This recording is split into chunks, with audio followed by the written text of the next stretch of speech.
ముఖ్యమంత్రి చూస్తాం. తీర్మానం వల్ల ఒక సంకల్పం. గుడ్ మార్నింగ్ అందరికీ. ఇవాళ 2 టాపిక్స్ మీద మీతో డిస్కషన్ చేయాలనుకుంటున్నాను. ఒకటి ఇండియన్ ఎడ్యుకేషన్ సిస్టమ్, రెండోది బీసీ బిడ్డ, ఒక ముదిరాజు బిడ్డ హీరోయిన్గా ఉన్నటువంటి ప్రత్యూషను రెడ్లు అత్యంత కిరాతకంగా అత్యాచారం చేసి హత్య చేసిన ఘటన మీ అందరికీ తెలుసు. ఆ హీరోయిన్ కూడా మీరు చూసుంటారు, చాలా సినిమాల్లో నటించింది, 12 సినిమాల్లో చేసింది ఆ అమ్మాయి ప్రత్యూష. ఈ అమ్మాయి ముదిరాజు బిడ్డ. ఈ ముదిరాజు బిడ్డ హీరోయిన్గా తెలంగాణ ప్రాంతం నుంచి మొదటి హీరోయిన్గా, అంటే ఉన్నారు కానీ ఆ తరంలో మొదటి హీరోయిన్గా బయటికి వస్తే ఆ అమ్మాయిని అత్యంత కిరాతకంగా రెడ్లు మోసం చేసి అత్యాచారం చేసి హత్య చేసినటువంటి ఘటన 2002 ఫిబ్రవరి ఎన్ని తారీఖు అది 22 ఫిబ్రవరి 24 2002 ఫిబ్రవరి 24లో ఆ అమ్మాయి పైన అత్యాచారం జరిగింది. ఆ అమ్మాయిని చంపేశారు. ఇవాళకి దాదాపుగా 24 సంవత్సరాలు గడుస్తూ ఉంది. 24 సంవత్సరాలుగా ఆ తల్లి న్యాయం కోసం ఇంకా తిరుగుతూ ఉంది. 24 సంవత్సరాలుగా ఒక ముదిరాజు బిడ్డ న్యాయం కోసం తిరుగుతూ ఉంటే జరిగినటువంటి ఘటన చాలా బాధాకరమైంది. ఆ అమ్మాయిని అత్యాచారం చేసి హత్య చేసినటువంటి అప్పటి కొంతమంది మంత్రుల పిల్లలు ప్లస్ సిద్ధార్థ రెడ్డి అనేటువంటి కిరాతకుడు, వీళ్ళు అత్యాచారం చేసి హత్య చేసినారు. దాని పరిణామ క్రమాన్ని, దాని హిస్టరీని కొంచెం బ్రీఫ్ చేస్తాం మీకు. ఇక్కడ న్యాయం అనేది, ఈ దేశంలో న్యాయం కోసం పరితపించే వాళ్ళు ఎలా ఉంటారు, ఏం కథ అనేది, న్యాయము డబ్బున్నోడికి ఒక రకంగా, డబ్బు లేనోడికి ఇంకొక రకంగా ఎలా ఉంటుందో మనం చూద్దాం. ప్రత్యూష ముదిరాజు బిడ్డ, బీసీ, ఈమె దాదాపుగా ఇక్కడ తెలుగులో శ్రీరాములయ్య, ఆ తర్వాత రాయుడు, స్నేహం అంటే ఇదేనా, సముద్రం, ఇలా చాలా సినిమాల్లో హీరోయిన్గా నటించింది. తమిళ సినిమాల్లో కూడా 10-15 సినిమాల్లో హీరోయిన్గా నటించింది. ఆ అమ్మాయి కెరీర్ అప్పుడే స్టార్ట్ అవుతుంది. అప్పుడే స్టార్ట్ అవుతున్నటువంటి క్రమంలో 2002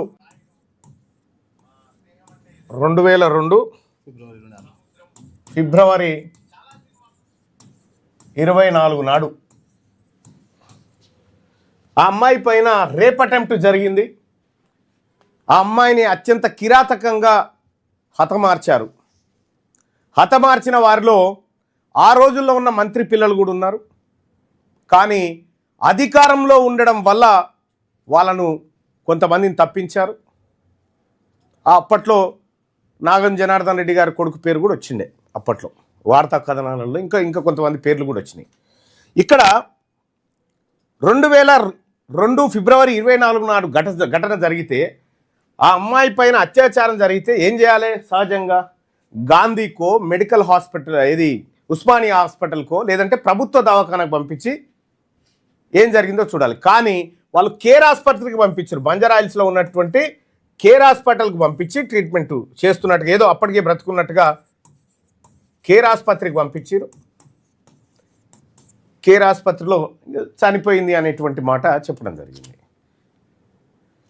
ఇక్కడ ఆ తర్వాత నాంపల్లి సెషన్ కోర్టులో ఈ కేసు నడిచింది. దీంట్లో నిందితుడు, అప్పటికి ఆరోపణలు ఎదుర్కొంటున్నటువంటి నిందితుల జాబితా,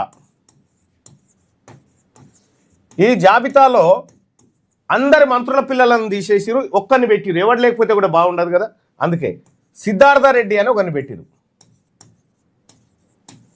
సిద్ధార్థ రెడ్డి అని పెట్టిండు. ఈయన ఒక కాంట్రాక్టర్ కొడుకు అని చెప్పి తెలుస్తూ ఉంది. ఈ సిద్ధార్థ రెడ్డిని పోలీసులు అరెస్ట్ చేసిరు. ఈ కేసులో అరెస్ట్ చేస్తే ఆ అమ్మాయి అత్యాచారం హత్యకు గురి కాబడ్డది. వానికి కేవలం నెల రోజుల లోపల బెయిల్ వచ్చింది. మళ్ళా ఫస్ట్లో 1 నెల రోజుల్లో bail.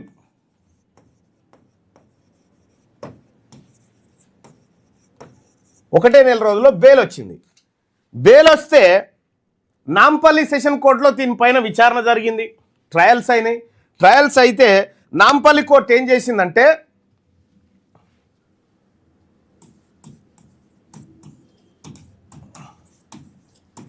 Sessions court Nampally, sessions court నాంపల్లిలో విచారణ జరిగిన తర్వాత 5+2 అంటే 7 years ఏళ్ళు జైలు శిక్ష విధించింది. జైలు శిక్ష విధించింది. జైలు శిక్ష విధించింది. సిబిఐ కూడా ఎంటర్ అయింది. సిబిఐ విచారణ చేసింది. సిబిఐ విచారణ చేస్తే ఏం జరిగింది మాట్లాడదాం దాని మీద మళ్ళీ. ప్రత్యూష గారి తల్లి రిటైర్డ్ టీచర్ ఉన్నారు మనతో పాటు. ఒక ఆడబిడ్డకు, అది ఒక బీసీ వర్గాల నుంచి వచ్చినటువంటి ఆడబిడ్డకు న్యాయం ఏం జరిగిందో ఇక్కడ తెలవాలి. ఇక్కడ ఆయనకు 7 ఏళ్ల జైలు శిక్ష చేస్తే వాడు కేవలం 3 నెలలే ఉండు. 3 నెలలు జైల్లో ఉండి బయటకు వచ్చాడు. బయటకు వచ్చేసాడు 3 నెలల తర్వాత.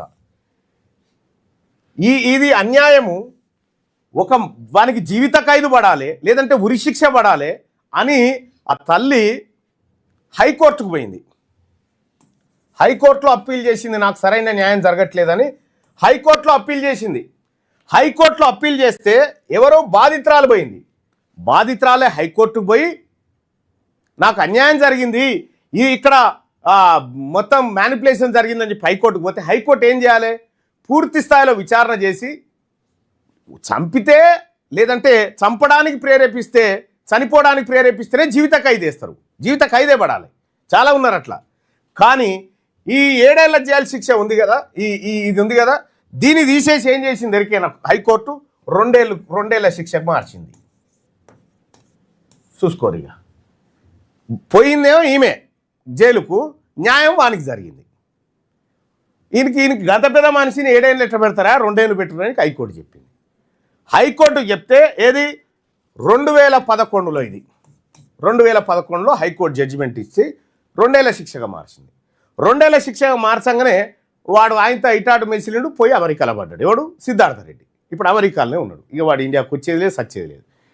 ఆ తల్లి ఈ హైకోర్టులో కూడా న్యాయం జరగలేదని సుప్రీంకోర్టుకు పోయింది.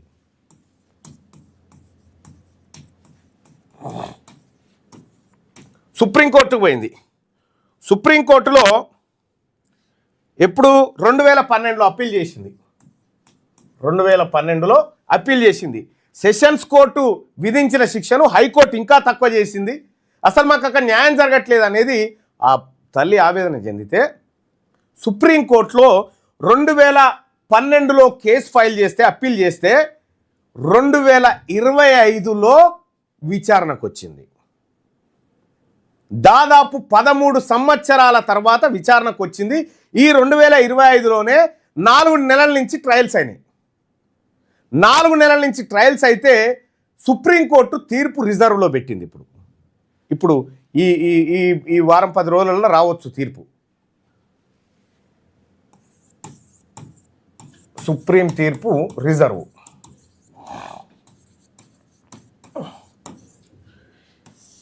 ఈ గడిచిన 24 సంవత్సరాలుగా న్యాయం కోసం తిరుగుతున్నటువంటి ఈ తల్లికి ఇప్పుడు సుప్రీంకోర్టులోనైనా న్యాయం దక్కుతుందా?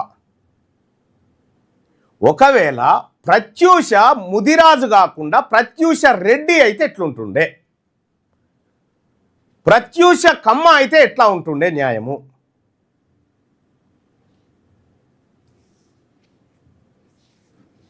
ఒక ముదిరాజు బిడ్డ హీరోయిన్ అయితేనే ఈ దొంగలు ఓర్చుకోలే.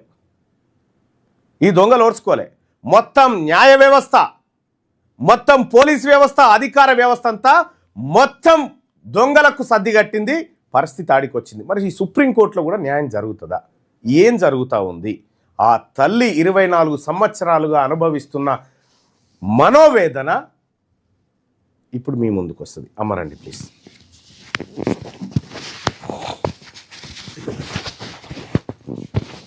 పట్టుకొని చెప్పు.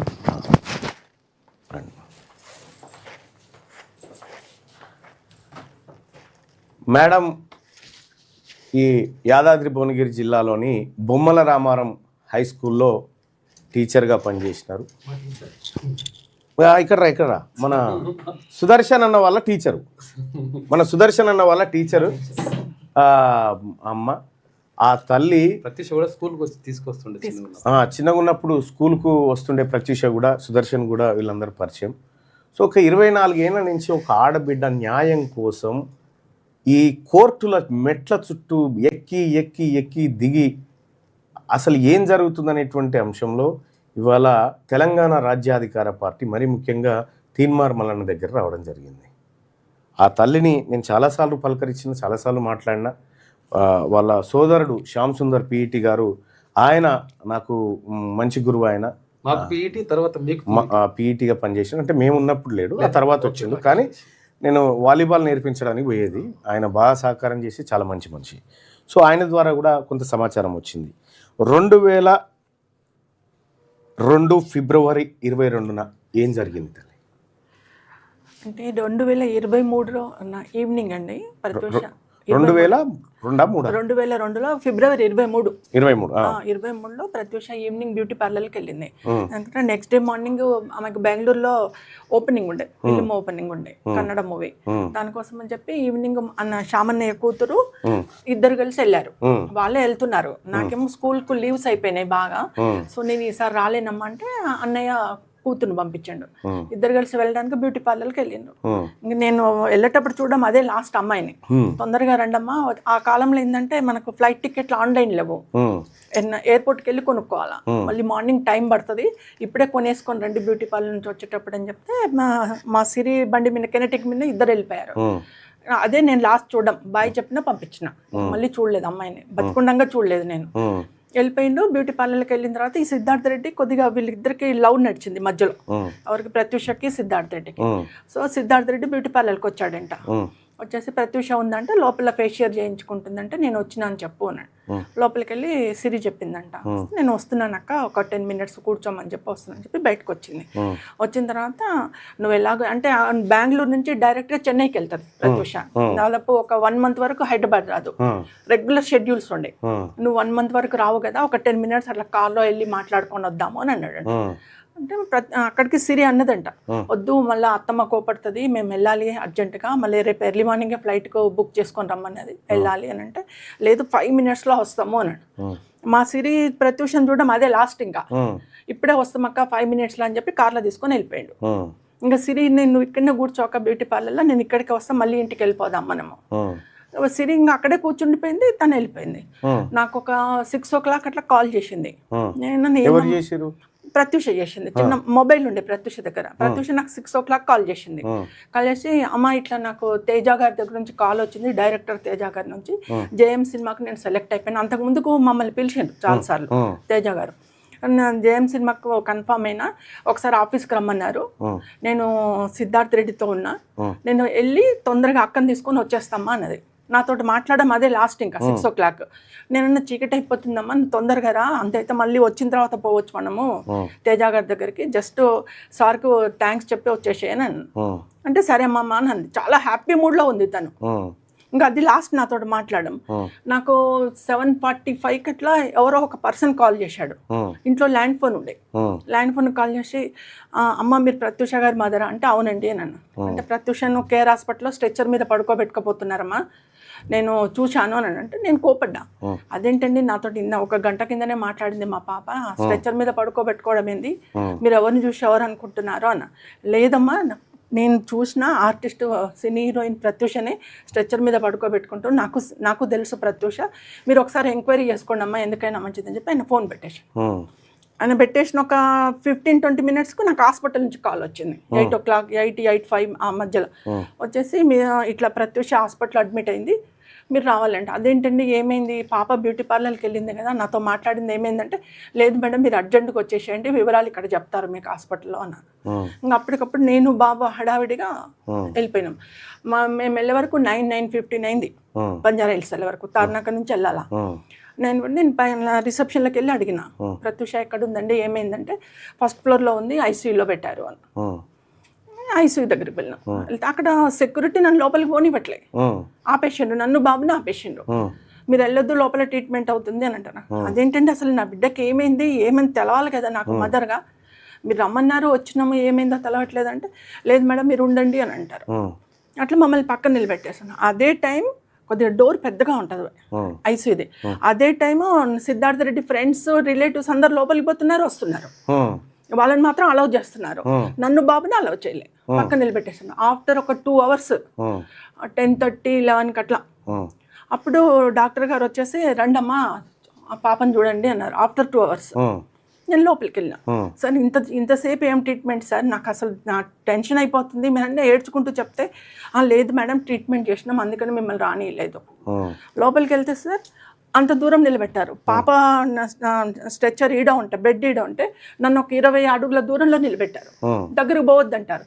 అంటే సార్ నేను దగ్గరికి వెళ్తాను, నా బిడ్డ కదా, అసలు ఏమైంది దాంతో మాట్లాడతాను, నేను వెళ్తానంటే, లేదు ట్రీట్మెంట్ అయింది అంటారు. అలా చూస్తే సార్ మాస్క్ పెట్టారు, ఇక్కడ ఒక క్యాప్ పెట్టారు, మొత్తం గ్రీన్ కలర్ క్లాత్ కప్పేశారు, మొత్తం బెడ్షీట్ అంతా కప్పేశారు, పైన అన్ని ఎక్విప్మెంట్స్ పెట్టారు. ప్రత్యూష కళ్ళు మూసుకొని ఉంది. నాకు కనబడేది ఏంటంటే ఇంట్లో నోజు కళ్ళు మాత్రమే కనబడుతుంది, ఇంకేం కనబడట్లేదు, బాడీ టోటల్ కవర్ చేసేసిండ్రు. నేను వెళ్తాను సార్, నాకు ఏం కనబడట్లేదు, ఏం చేయట్లేదు, నేను వెళ్తాను సార్ అంటే, లేదు ట్రీట్మెంట్ అవుతుంది, మీరు జస్ట్ దూరం నుంచే చూడాలి, ట్రీట్మెంట్ డిస్టర్బ్ చేయొద్దు అన్నారు. కొద్దిగా ఒక 1-2 minutes నిలబడ్డాను, మీరు వెళ్ళి బయట కూర్చోండమ్మా అన్నారు. బయటకు వచ్చేసి కూర్చున్నాం.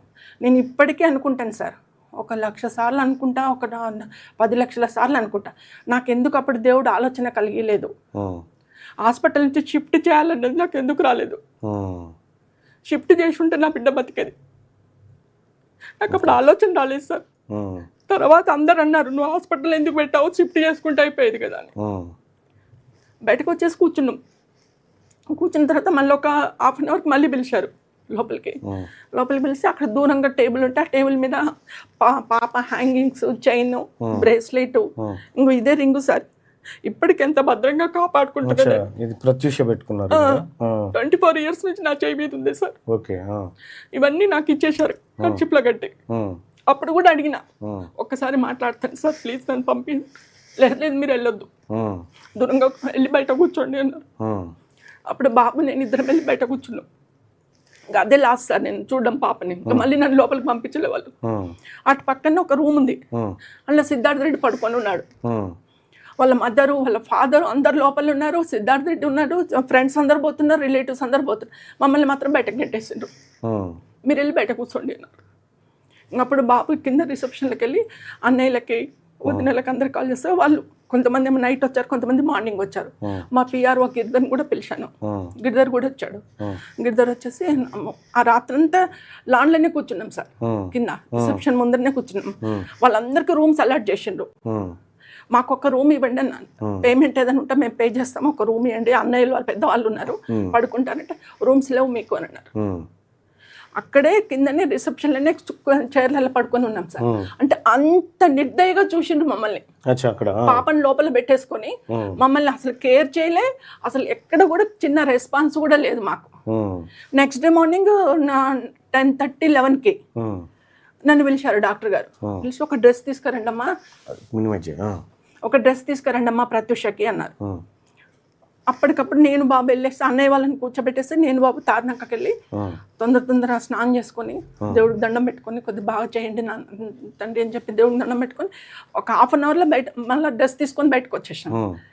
10:30 వరకు మేము హాస్పిటల్కి వచ్చేసి డాక్టర్ గారికి ఇచ్చేసాను డ్రెస్ ఇచ్చేసి తను తీసుకొని లోపల పోయిండు. మీకు ఎందుకు సార్, నేను 10:30కి డ్రెస్ ఇస్తే 11:30కి బయటకు వచ్చేసి ప్రత్యూష చనిపోయిందని చెప్పి అనౌన్స్ చేశాను. అక్కడే మీకు అర్థం కావాలా, 10:30కి నన్ను డ్రెస్ తీసుకురమ్మన్నారు, ఇచ్చేసిన. జస్ట్ 45 మినిట్స్ 1 అవర్లో ప్రత్యూష చనిపోయిందని బయటకు వచ్చి మాకు చెప్పారు.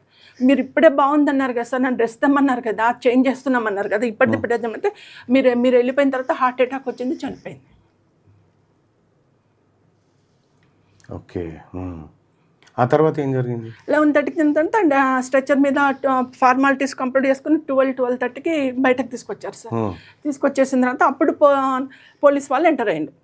చనిపోయిన తర్వాత వాళ్ళు నాకు 1:30కి అట్లా ఒక ఎండిన్ బాటిల్ ఉంటుంది కదా సార్, ఎండిన్ డబ్బా, పాయిజన్ డబ్బా, అది తీసుకొచ్చి చూపించారు. ఈ ఎండిన్ పాయిజన్ మాకు హయత్ నగర్లో దొరికింది, హిమాయత్ నగర్లో దొరికింది. వాళ్ళు అక్కడ కార్ ఆపుకొని ఇద్దరు తీసుకున్నారు, కన్జ్యూమ్ చేసుకుని ప్రత్యూషనే మొత్తం ఎక్కువ దాగింది ఆవేశంలో, ఈయన తక్కువ దాగిండు. ప్రత్యూష హీరోయిన్ డైట్లో ఉంటుంది కాబట్టి ప్రత్యూష తట్టుకోలేక చనిపోయింది. ఇంకో ఈ పాయిజన్ అమ్మని చెప్పి ఒక చిన్న డబ్బా తీసుకొచ్చేసి నాకు చూపించారు పోలీస్ వాళ్ళు. చూపించేసి మీరు పోలీస్ స్టేషన్కి వచ్చేసి కంప్లైంట్ పెట్టండి అన్నారు.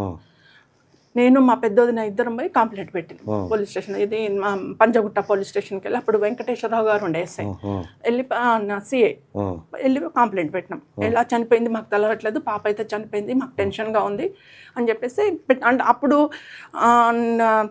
అత్యాచారం చేయబడింది లేకపోతే మర్డర్ అయిందనేది మాకు తెలియదు కదా సార్, ఏమైంది తెలియదు, నాకు ఇష్యూ చెప్పట్లేదు ఎవరు. నేను మా పాప సడన్గా చనిపోయింది, ఎందుకు చనిపోయింది నాకు ప్రాబ్లంగా ఉంది, మాకు అనుమానాలు వస్తున్నాయి అని చెప్పేసి నేను కంప్లైంట్ పెట్టాను. కంప్లైంట్ పెట్టి మళ్ళీ కేర్ హాస్పిటల్కి వచ్చినాం. కేర్ హాస్పిటల్కి వచ్చేసరికి అక్కడ మా సిరి అక్కడే ఉంది బ్యూటీ పార్లర్లో. ఇంకా రాత్రి 10 అవుతున్నా రావట్లేదు, ఏంది సిరి అని పింకీ అని చెప్పేసి నా ల్యాండ్ ఫోన్ కాల్ చేసిందట. ల్యాండ్ ఫోన్ కాల్స్ మేము ఇక్కడ ఉన్నాం హాస్పిటల్లో. హడావిడిగా అది పాపం కెనటిక్ వేసుకొని తార్నాక వెళ్ళింది. తార్నాక వెళ్ళి ఇట్లా లిఫ్ట్లో వెళ్ళి 4th ఫ్లోర్లో దిగే వరకు అప్పుడే దిగి కొడుతుందంట, అత్త అత్త అని చెప్పి డోర్ కొడుతుంటే వెనక పోలీస్ వాళ్ళు వచ్చిందట. పోలీస్ వాళ్ళు వచ్చేసి ఇది ప్రత్యూష హీరోయిన్ ఇల్లు అంటే అవునండి అని. ప్రత్యూషని హాస్పిటల్లో జాయిన్ చేశారు, వాళ్ళ మదర్తో మాట్లాడదామని వచ్చాము. కేర్ హాస్పిటల్ నుంచి మాకు ఓయి పోలీస్ స్టేషన్కు కాల్ వచ్చింది, అందుకే వచ్చినామంటే లేదు సార్ మా అత్త వాళ్ళు కూడా లేరు, డోర్ లాక్ ఉంది కదా, నేను కూడా అక్కడికి వెళ్తున్నానని చెప్పేసి అది పాపం బండి వేసుకొని మళ్ళీ కేర్ హాస్పిటల్కి వచ్చేసి వాళ్ళు చెప్పారు కాబట్టి వచ్చేసి ఇంక వాళ్ళ మదర్కి కాల్ చేసిందట, ఇట్లా అక్కడ పింకిని హాస్పిటల్లో జాయిన్ చేసిండు, అత్త అక్కడే ఉంది, నేను అక్కడికే పోతున్నాను మమ్మీ, నువ్వు తొందరగా వచ్చేసాయి డాడీని తీసుకొని అని చెప్పేసి తను అక్కడికి వచ్చేసింది. అక్కడ రాత్రి అంతా అక్కడే ఉన్నాం సార్. వాళ్ళు చెప్పింది ఏంటంటే పాయిజన్ తాగిండు అనేది ఒకటి కన్జ్యూమ్ చేసిండు అని చెప్పి ఒకటి చూపించారు నాకు. చూపించిన తర్వాత ఇంకా ఫార్మాలిటీస్ అన్ని కంప్లీట్ చేసుకుని పోలీస్ వాళ్ళు అక్కడ కంప్లీట్ చేసుకొని నాకు మైండ్ బ్లాక్ అయిపోయింది. ఎందుకు చనిపోయింది, ఏం చేస్తున్నారు వీళ్ళు, మా ఫ్యామిలీ ఏమైంది అనే దాంట్లోనే ఉండిపోయినా నేను. అయిన తర్వాత ఎవరు ఒక 25,000 బిల్ అయింది సార్ అక్కడ ఇది కేర్ హాస్పిటల్కి. అంటే నా దగ్గర ఆన్ ది స్పాట్ నేను ఒక 20,000 పెట్టుకొని వచ్చిన, 20,000 ఇచ్చేసి 5,000 పే అంటే 5,000 ఇచ్చే వరకు డెడ్ బాడీ ఇవ్వమంటారు సార్ కేర్ హాస్పిటల్ వాళ్ళు. 5,000 కోసం మొత్తం బిల్ పే చేయాలా అంటారు రిసెప్షన్లో. డెడ్ బాడీ తీసుకోపోవద్దు మేడం అంటారు. అప్పుడు ఏవిఎన్ మూర్తి ఉండే జనరల్, మా అసోసియేషన్ జనరల్ సెక్రటరీ మూర్తి గారు, ఆయన వచ్చేసి నేను ఇస్తానమ్మా 5,000 అని చెప్పేసి ఆయన 5,000 కడితే అప్పుడు డెడ్ బాడీని ఇచ్చారు నాకు. సార్ తర్వాత కోర్టులో ఏం జరిగింది? ఆ డెడ్ బాడీని తీసుకెళ్ళి మీకు ఇక్కడే సార్ జరిగింది. డెడ్ బాడీని తీసుకెళ్ళి వాళ్ళ దగ్గర ఏమంటారు మార్చురీ లేదని చెప్పేసి గాంధీ హాస్పిటల్లో పెట్టారు. ఆ నైట్ మార్చురీ మేము గాంధీ హాస్పిటల్లో పెట్టేసి ఇంటికి వెళ్ళాం. ఎర్లీ మార్నింగ్ మళ్ళీ 5 o'clock గాంధీ హాస్పిటల్కి వచ్చినాం.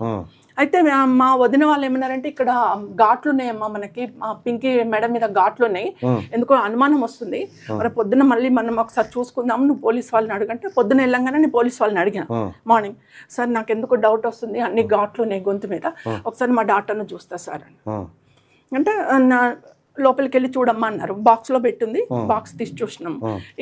ఎట్లుంది సార్, లెఫ్ట్ హ్యాండ్ తోటి ఇక్కడ 4 ఘాట్లు, ఇక్కడ 1 ఘాటు, ఇలా ప్రెస్ చేసినట్టుగా 4 ఘాట్లు ఈడుంది, 1 ఘాటు ఈడుంది, ఎర్రగా ఉన్నాయి ఘాట్లు. ఒత్తేసి పోచిండ్రు నోట్లో.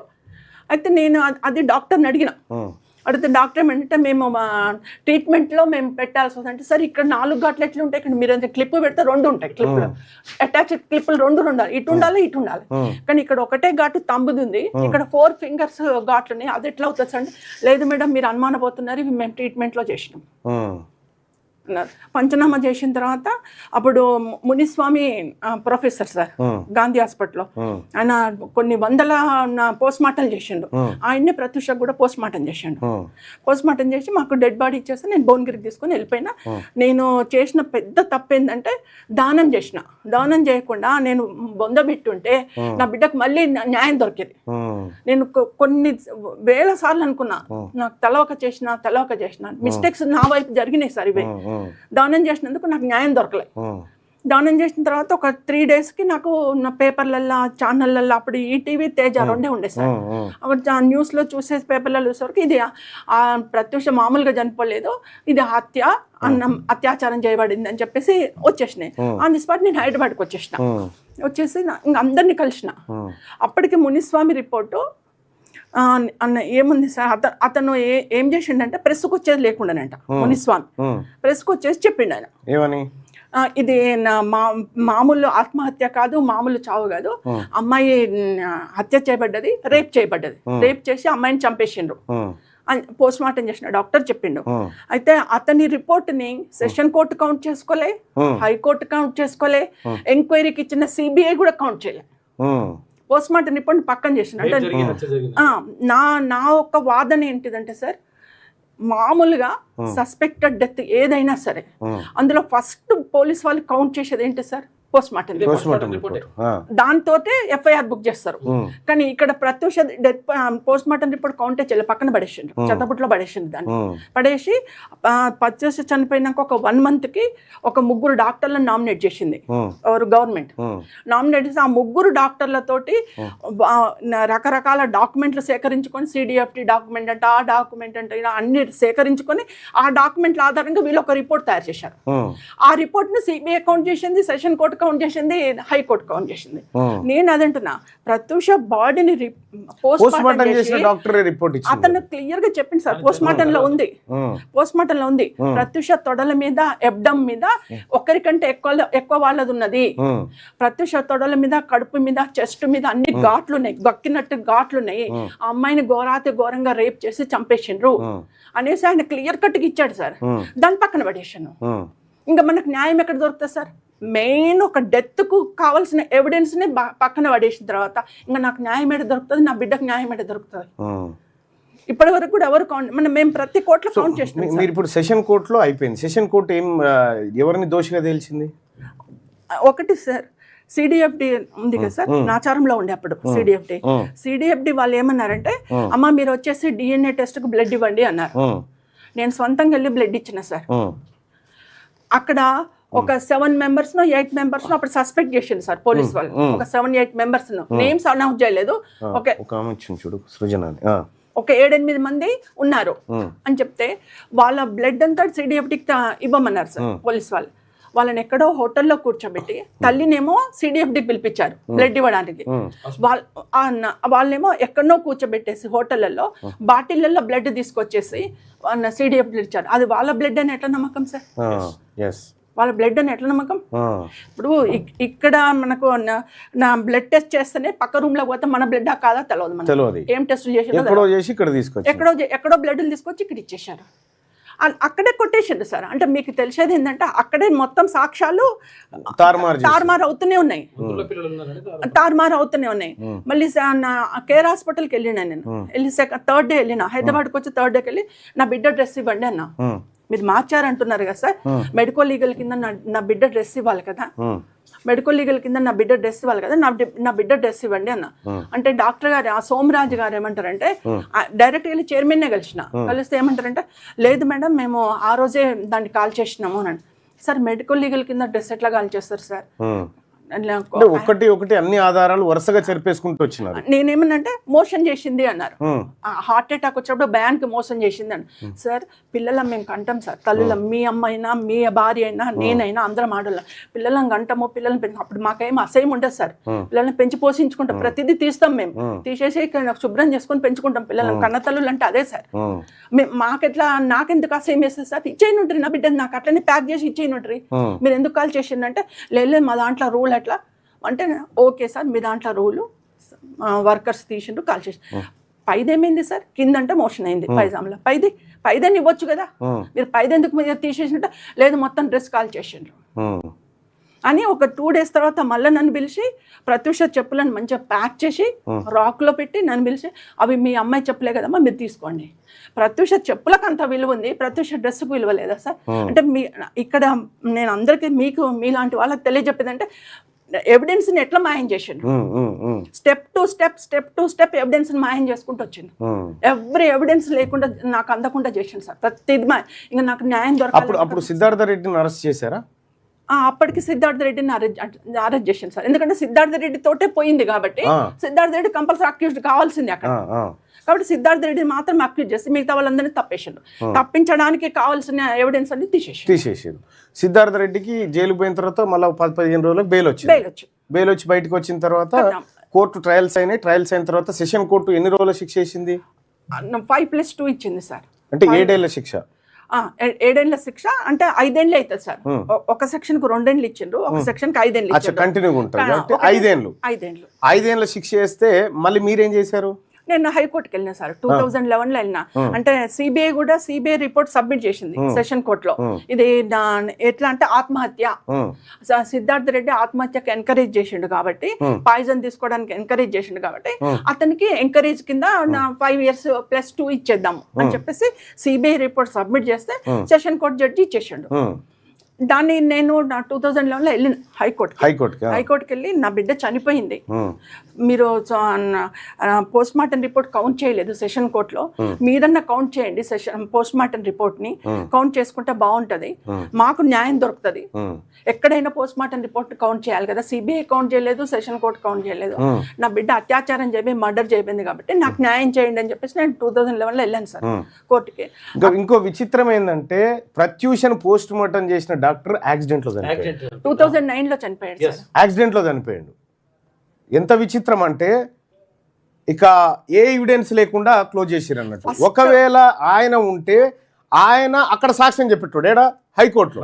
లేదు సార్ 2009 కంటే ముందే బతుకున్నప్పుడు పుణ్యవతి సిపిఎం పుణ్యవతి గారు ప్రజావాజ్యం కేసు వేసినప్పుడు నన్ను పిలిచారు మునిస్వామిని హైకోర్టుకి.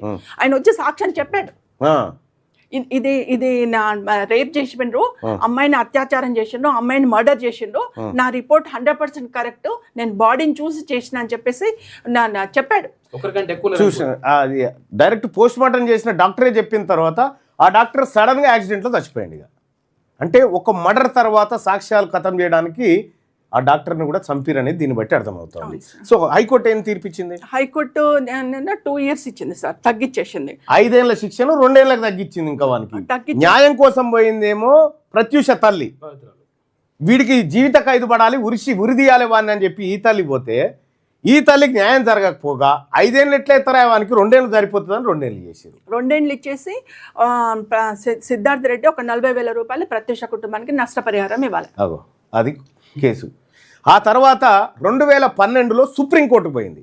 సుప్రీంకోర్టులో కేసు వేస్తే దాదాపు ఒక 13 సంవత్సరాల పాటు అది నడుస్తూనే ఉంటే ఈ 2025లో గత 4 నెలల నుంచి ట్రయల్స్ నడిచినాయి సుప్రీంకోర్టులో.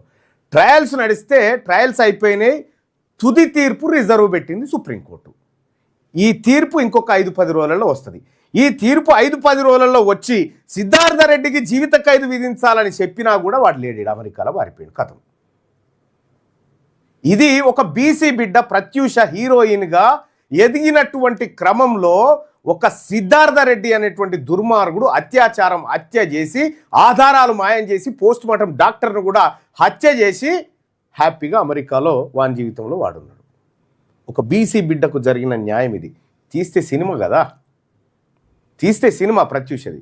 ప్రత్యూషకు తెలంగాణ రాజ్యాధికార పార్టీ ఆమెకు హత్య చేయబడ్డటువంటి ఘటన పైన ఈ తల్లికి అండగా నిలబడాలని డిసైడ్ అయింది. సుప్రీంకోర్టులో ఈ తల్లికి న్యాయం జరగాలని కోరుకుంటా ఉంది. 24 సంవత్సరాల నుంచి మనోవేదనకు గురై న్యాయం కోసం తిరుగుతున్నటువంటి ప్రత్యూష తల్లి, ఆ కుటుంబం, సరోజ గారికి మేమంతా అండగా నిలబడతాం బీసీలం. మా ముదిరాజు బిడ్డ హీరోయిన్ అయితే వాళ్ళ కళ్ళు మండి ఖతం చేసిరు కదా.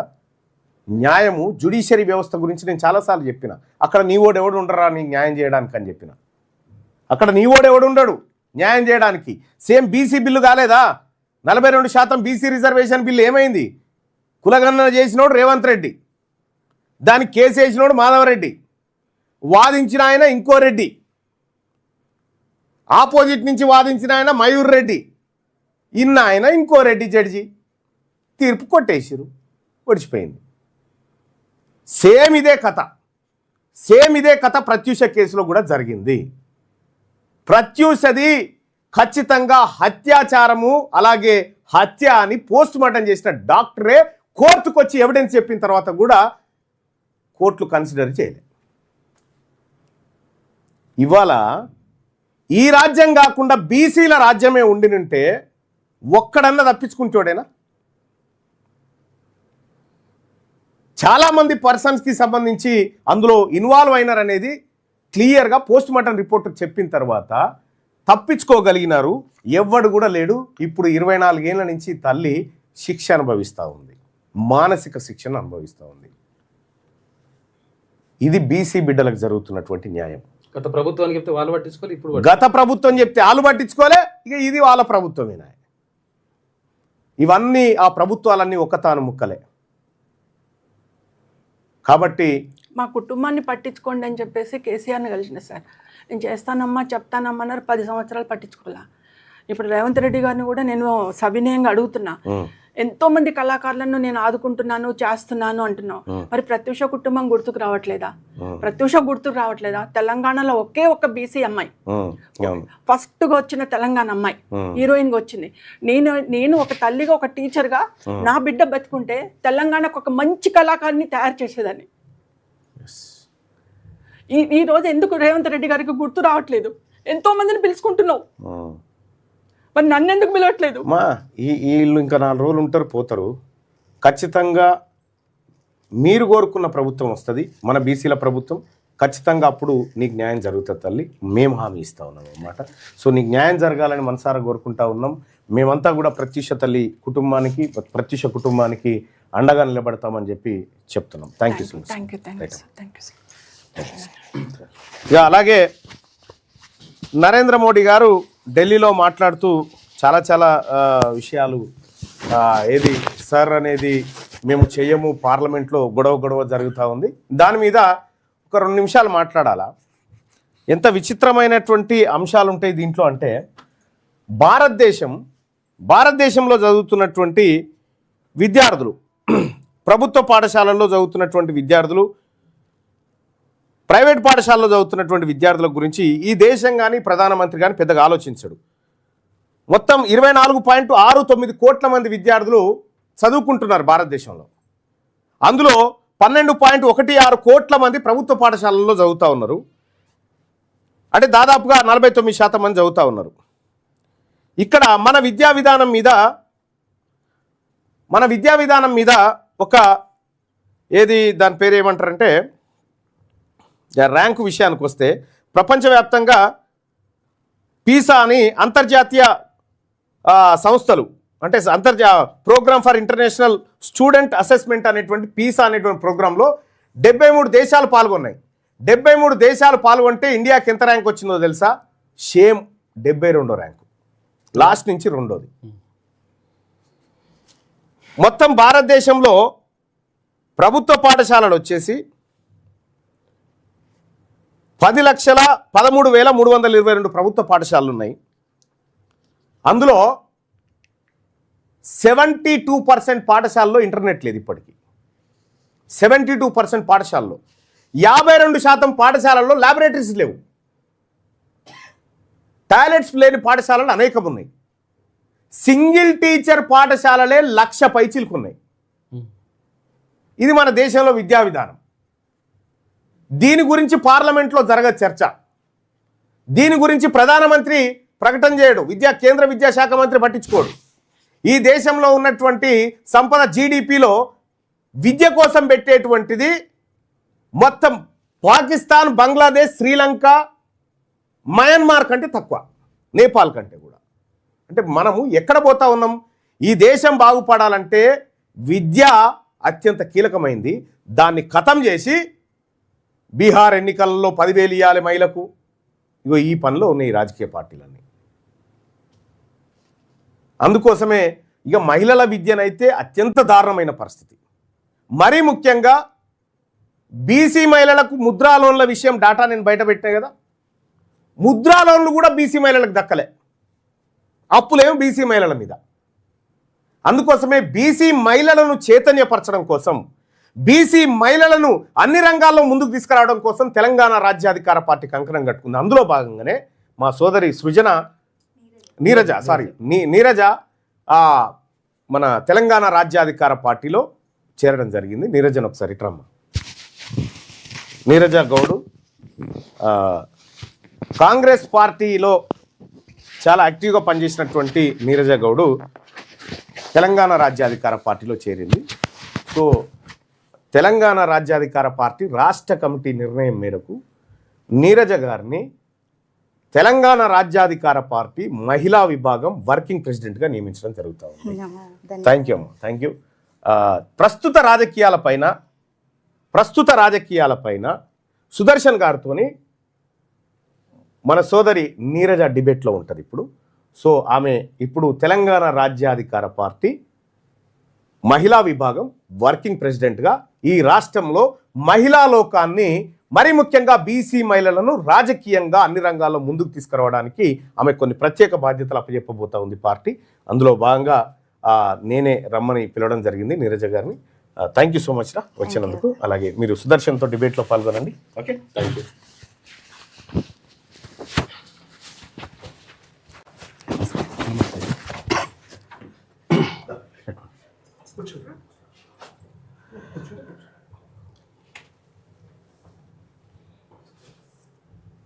తెలంగాణ రాజ్యాధికార పార్టీలోకి అంటే ఎందుకు రావాలనుకున్నారు అసలు?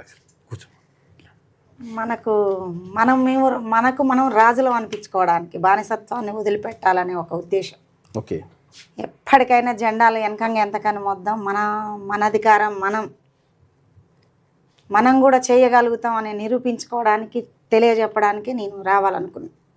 నీరజ గారు అంటే మీకు చాలా మందికి సోషల్ మీడియాలో చాలా సుపరిచితం. ఎందుకంటే కాంగ్రెస్ పార్టీలో ఉండే కదా, కాంగ్రెస్ పార్టీ నుంచి గట్టి కౌంటర్లు, ఎవ్వరు ఏ పార్టీ వాళ్ళు ఉన్నా ఎవరున్నా కానీ గట్టి కౌంటర్లు వేయడంలో ఆమె నిజంగా కూడా దిట్ట. అయితే ఆమె అంటే ఆలోచించింది అసలు యాక్చువల్గా అంటే మన గురించి ఏ పార్టీ వస్తుంది, తర్వాత మన గురించి ఎవరు పని చేస్తున్నారు, నిజంగా మన గురించి ఆలోచిస్తున్నారా లేదని చెప్పి చూసి వచ్చినట్టుంది. అంటే అందుకే కదా. అంటే భవిష్యత్తులో ఎట్లా ఉండాలనుకుంటున్నారు, ప్రభుత్వాలు ఎట్లా మారాలి, లేకపోతే యాక్చువల్ ప్రజల ముందుగానైతే తెలంగాణ ప్రజలందరికీ, ముఖ్యంగా మన బీసీలకు నమస్కారాలు. మనం బీసీలం, మాది కాంగ్రెస్ పార్టీ, మాది టీఆర్ఎస్ పార్టీ, మాది టీడీపీ పార్టీ అని జబ్బలు జరుచుకొని భుజాల మీద జెండాలు మోసి ఎంత కాడికి ఊపిరిన్నంత వరకు పోరాడినా కూడా, ఊపిరి పొయ్యేంత వరకు పోరాడినా కూడా మనకు గుర్తింపులు లేవు. విషయం ఏంటంటే మన గౌడ సంఘానికి గౌడ కులస్తులు చాలా ఎక్కువ. మ్యాక్సిమం బీసీలలో గౌడ్స్, ముదిరాజు, యాదవ్స్ ఎక్కువ ఉంటారు. మా దరిద్రం ఏంటంటే మాది నల్గొండ జిల్లా. మా నల్గొండ జిల్లాలో ఒక్క ఎమ్మెల్యే కానీ, ఒక్క ఎమ్మెల్సీ కానీ, ఒక్క పదవి కూడా కీలకమైన పదవులు మా గౌడు ఒక్కరు కూడా లేరు ఇప్పటి వరకు. అప్పుడెప్పుడో ఇక అది ధర్మభిక్షం అనేది ఇప్పుడు కానీ పుట్టక ముందు కదా, ఎప్పుడో. ఇప్పుడున్న మన ప్రజెంట్ ఉన్న ఈ 10-20 ఏళ్ల నుంచి కూడా ఆ బీసీ అసలుకి ఎవరు పోయినా, ఇప్పుడు ఒక బాధ వచ్చింది, ఇప్పుడు మనం పార్టీలో ఉన్నాం, ఒక కాడికి పోతేనేమో దొరల కాడికి పోవాల్సి వస్తుంది, ఒక కాడికి పోతేనేమో పటేళ్ల కాడికి పోవాల్సి వస్తుంది. ఇక్కడ గ్రౌండ్ లెవెల్లో పటేళ్ళే, ఏదొచ్చినా ఆయన సలహా మేరకు పని చేయాలి. ఇటు వస్తే దొరల సలహా మేరకు చేయాల్సి వస్తుంది. మరి మనం ఎక్కడున్నాం అంటే వీళ్ళ కోసం చేస్తానికి పుట్టినామా, మనం చేసుకోలేమా? తీసుకొని కూర్చోబెట్టాలి. ఎంతసేపు వాళ్ళని కూర్చోబెట్టుడేనా, మనం కూర్చోలేమా? మనకు కూర్చోరాదా? చైర్లా మనం కూర్చుంటే ఇరుగుద్దా? వాళ్ళు కూర్చుంటే మంచిగా ఉంటుంది, మనం కూర్చుంటే ఇరుగుద్దా? ఇరగదు కదా. ఏదైనా మన బీసీ ప్రజలకు, నేను ఇప్పుడు రాజ్యాధికార పార్టీలకు నన్ను మీరు గౌరవంగా పిలిచినందుకు ఒకటి, మహిళా మహిళా విభాగంలో వర్కింగ్ ప్రెసిడెంట్గా నన్ను పిలిచినందుకు ఫస్ట్ అయితే మీకు ధన్యవాదాలు మల్లన్న గారికి. ఇంకోటి ఏంటంటే దీనివల్ల నా వంతు బీసీ మహిళలకు అసలు మనమేంది మనకేంది ఓకే అనేది తెలియజెప్పాలి, నా వంతు నా వాయిస్తో. ఓకే దీనికి ఎంతోమంది ఎన్నో మాట్లాడవచ్చు. ఇప్పుడు నేను అక్కడ అట్లా మాట్లాడిన కాబట్టే ఇక్కడ నాకు ఈ గుర్తింపు వచ్చింది అనేది నేను అనుకుంటాను. వాస్తవమే. దాన్ని పాజిటివ్ పబ్లిక్ లో బాగా వెళ్ళింది. అంటే అసలు యాక్చువల్ గా మీ వాయిస్ బాగా వెళ్తుండే. అంటే కాంగ్రెస్ పార్టీకి ఏది ఒక వచ్చినా కానీ కాంగ్రెస్ పార్టీ అంటే అని కాదు, అది మాకు వెనకటి నుంచి వచ్చింది కాబట్టి ఇప్పుడు కాంగ్రెస్ పార్టీలను కాదు మనం బ్లేమ్ చేసేది, పార్టీని నడిపిస్తున్న విధానాన్ని మనకు నచ్చక. ఇప్పుడు ఏంటంటే మనం ఉన్నాం, మనం ఎవరిని బ్లేమ్ చేస్తానికి కాదు, ఇక్కడ మనది మనకు కావాలి. ఇప్పుడు మన బీసీల పర్సంటేజ్కి ఎక్కడనో కొస్త ఊపలకు ఉఫ్ అంటే పోయే పర్సంటేజ్లను మనం ఎంతకని మోద్దాము, సాలీగా మోసిన వరకు మనం కూడా గుర్తింపులకు వద్దాము. ఇప్పుడు నేను సోషల్ మీడియాలో మొత్తుకుంటేనే కాదు, ఇక్కడ ప్రజలకు పని చేయాలంటే నాకంటూ ఒకటి ఉండాలి. తిరిగినాం, మనమేం తిరగకుండా ఏం లేవు, అందరి కాడికి పోయినాం, కలిసినాం, మేము స్వచ్ఛందంగా పని చేస్తాము పార్టీకి అని చెప్పడం అన్ని విధాలుగా ట్రై చేసినాం. కానీ మనకు ఛాన్స్ రాలే ఎక్కడ కూడా చేస్తాను, మనకు లేదు ఎక్కడ కూడా. కాబట్టి ఇక్కడ మనకు ప్రజలకు సేవ చేసే ఒక అవకాశం వచ్చింది, దాన్ని వినియోగించుకోవటం తెలివైన లక్షణం అని నేను అనుకున్నా. పార్టీలు అవన్నీ పక్కన పెడితే మనం ఏ రకంగా ప్రజలకు సేవ చేయగలుగుతాం, ఎట్లా పోగలుగుతాం, ఆ పోదానికి మనకు ఒక అథారిటీ కావాలి అనే ఉద్దేశంతో అయితే నేను రావడం జరిగింది. నేను తెలంగాణ బీసీ మన వాళ్ళందరికీ కూడా ఒకటే చెప్తా, ఇకనైనా మన బారసత్వాన్ని వదిలేద్దాం. మల్లన్న గారు చెప్పినట్టు ఇప్పుడు కొన్ని విషయాలల్లా ఇప్పుడు మనిషి ఇప్పుడు నచ్చినోని ఇంకొకసారి నచ్చకపోవచ్చు, ఏదో ఒక కాడ కనెక్ట్ అవుతాం. మల్లన్న కూడా నేను కనెక్ట్ అయినా వాస్తవంగా, అంటే బీసీలకు రావాలని నాకు కూడా ఉంది, ఆ భావజాలానికి ఉన్నది. కానీ ఎట్లా రావాలి, ఎవరు దీనికి తాడు ఎవరిస్తారు మనకు పైకి రావడానికి, నిచ్చెన ఎవరేస్తారు అనే సందర్భంలో అన్న రావడం జరిగింది. అన్న వచ్చినాక కూడా మనం ఇది ఉంటుందా, ఇప్పటికి కూడా మన బీసీలు మల్లన్న మన కోసం నిలబడతాడా, మనం నమ్మగలుగుతామా, నువ్వు పోతున్నావు నమ్మే విధంగా ఉందా, గ్యారంటీ ఏంది? ఎన్నో వచ్చినాయి పోయినాయి. ఆర్ కృష్ణయ్య గారు మన ఇంకేదో ప్రయత్నాలు చేసిర్రు, ఎక్కడ కూడా మన బీసీలకు చేయలే. మళ్ళా ఇప్పుడు నన్ను అనే క్వశ్చన్ కూడా, నువ్వు పోతున్నావు ఇంత వాయిస్ ఉండి ఇంత తీర నువ్వు ఏదో సాధించే టైంకు పోతున్నావు, నువ్వు మరి అది అక్కడ స్టాండ్ అవ్వగలుగుతావా, అది ఉంటుందా, మేము కూడా నిన్ను నమ్మొచ్చా అనే ఒక డౌట్లు ఉన్నాయి. 100% నమ్మొచ్చు. ఇప్పుడు ఎందుకు చెప్తున్నా అంటే, ఎవరైనా డబ్బు లేనప్పుడు డబ్బు కావాలనుకుంటాం, మనం ఒక స్థితిగతిలో ఉన్నప్పుడు బువ్వ లేనప్పుడు బువ్వ వచ్చింది అనుకున్నప్పుడు ఇంకా ఎక్కువైన బువ్వ నలుగురికి పెట్టాలనే భావజాలం కొంతమందికి ఉంటుంది. అందులో భాగంగా మల్లన్న గారు ముందుకొచ్చి మన బీసీలు మనం కూడా రాజ్యం ఏలగలుగుతాం అనే ఒక, ఇప్పుడు ఏ మనిషికైనా ఒక్కాడ కొడుతుందండి, ఒక్కాడ వస్తుంది ఆలోచన.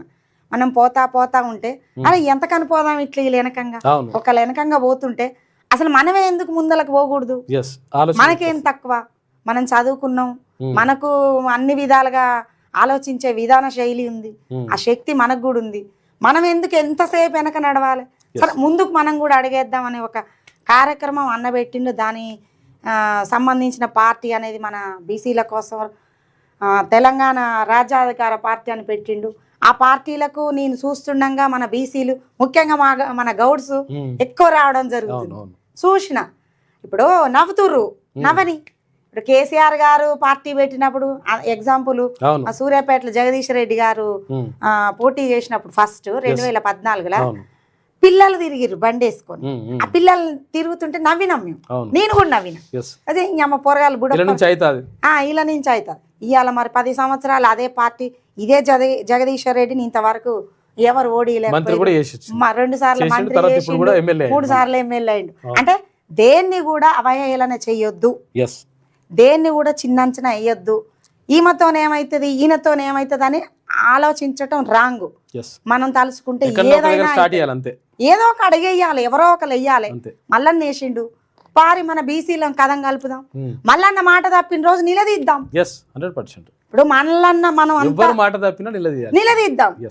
ఇప్పుడు మనం దాటుకొని పోతుండ అనుకున్నప్పుడు నిలబెడదాం. ఎస్ ఆ అధికారం మనకు ఉంటది. ఎందుకంటే ఆయన అడుగు జాడల్లో మనం కలిసి వచ్చినప్పుడు పనిచేసినాం కాబట్టి మనని బీసీలకు అదే డౌట్. నేను అందరికి చెప్తున్నా, మన బీసీలకి అందరిలో ఉన్నది ఇదే డౌట్. నాకు మొన్న ఫోటో పెట్టిన నుంచి కూడా నాకు వందలాది ఫోన్లు ఇదే. ఏంది అంటే, నువ్వు పోతున్నావు, వచ్చితే నిలబడగలుగుతావా, అది ఉంటుందా పార్టీ, బీసీల కోసం నిలబడతాడా అనే మాయని ఆలోచనని మీరు డిలీట్ చేయరు ఫస్ట్ దయచేసి. నేను భుజాలు జరుచుకున్నా, నేను అది ఇది అని మస్తు చేసిన, ఎకరాలు అమ్ముకున్నాం, భూములు అమ్ముకున్నాం, అన్నీ అయిపోయినాయి. గతహ. నువ్వు దీన్ని దయచేసి మన బీసీలు పాజిటివ్గా తీసుకొని, ఒక ఆడబిడ్డ, మన బీసీ ఆడబిడ్డ ఒక అడుగు ముందడికేసింది, మనం వీలైతే సపోర్ట్ చేద్దాం, మనం కూడా చేద్దామని ఒక ఆలోచన దొరికి రారి. నేను మిమ్మల్ని అందరినీ కూడా వినయంగా విధేయంగా అడుగుతున్నా నేను. ఎందుకంటే ఎక్కడ కూడా ఎందుకు పోయింది, ఏం చేసింది నెగిటివ్ థింకింగ్ కాకుండా పాజిటివ్ థింకింగ్లోకి రండి. నెగిటివ్ థింకింగ్ వదిలేయండి. మనం నెగిటివ్ థింకింగ్ ఎంతసేపు చేస్తే మన బతుకులు నెగిటివ్లే పోతున్నాయి. ఆ నెగిటివ్ థింకింగ్లో చేయాలని మనని బీసీలని వాడుకుంటుర్రు అగ్రవర్గాలు. ఆ తాట్లనే మనం నిలబెడుతుర్రు. మన మీద మనకే శత్రుత్వం వచ్చేలాగా ప్రయత్నాలు చేస్తుర్రు. అదే వాళ్ళ విజయం.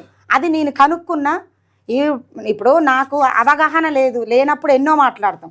తెలవక ముందు మాట్లాడింది ఒకలాగుంటుంది, సబ్జెక్ట్ తెలిసినాక మాట్లాడింది ఇంకోలాగుంటుంది. దయచేసి నేను బీసీలు అందరికి కూడా ఈ మన ఎలక్షన్లల్లో, ఇప్పుడు గ్రామ పంచాయతీ ఎలక్షన్లల్లో మనం బీసీలకు సపోర్ట్ చేయండి. మనం ముందు నడిచే వచ్చే ఎలక్షన్లలో కూడా ఎంపీటీసీ కానీ, లేదంటే రేపు వచ్చే రాజ్యాంగం మార్చే మళ్ళీ గవర్నమెంట్ మారే ఎలక్షన్లు కానీ, మేము బీసీలో ఉన్నామని ముందడికి రండి. మన కోసం ఒక పార్టీ ఉంది, మన కోసం మల్లన్న నిలబడ్డాడు, మల్లన్న నిలబడట్లేడు, మనం వదిలిపెట్టి పోతుండన్నప్పుడు మనం నిలబడి అడుగుదాము ఎందుకు పోతున్నాం అనేసి. ఆ భరోసా, ఆ ధైర్యం నాకు వచ్చినాకనే నేను వచ్చిన. శతవిధాలుగా ఆలోచించే వచ్చిన. నేనంత ఏం అవగాహన లేకుండానైతే రాలేదు. దీన్ని అందరూ పాజిటివ్గా తీసుకొని, నేను ఇళ్ళకి వచ్చినందుకు నా వంతు పని నేను 100% పార్టీకి కానీ మన బీసీల గురించి కానీ నేను ముందుకు సాగాలని వచ్చిన. దానికి మీరు ఆశీర్వదించండి. దాంతో నేను ముందడికెళ్ళి వీలైనంత వరకు, సాధ్యమైనంత వరకు నేను బీసీల కోసం పనిచేస్తాను. మనం ఇంకా మాట్లాడదాం ఒక్కొక్కటి, అంటే వార్తలు చెప్పుకుంటూ మళ్ళీ డిస్కషన్.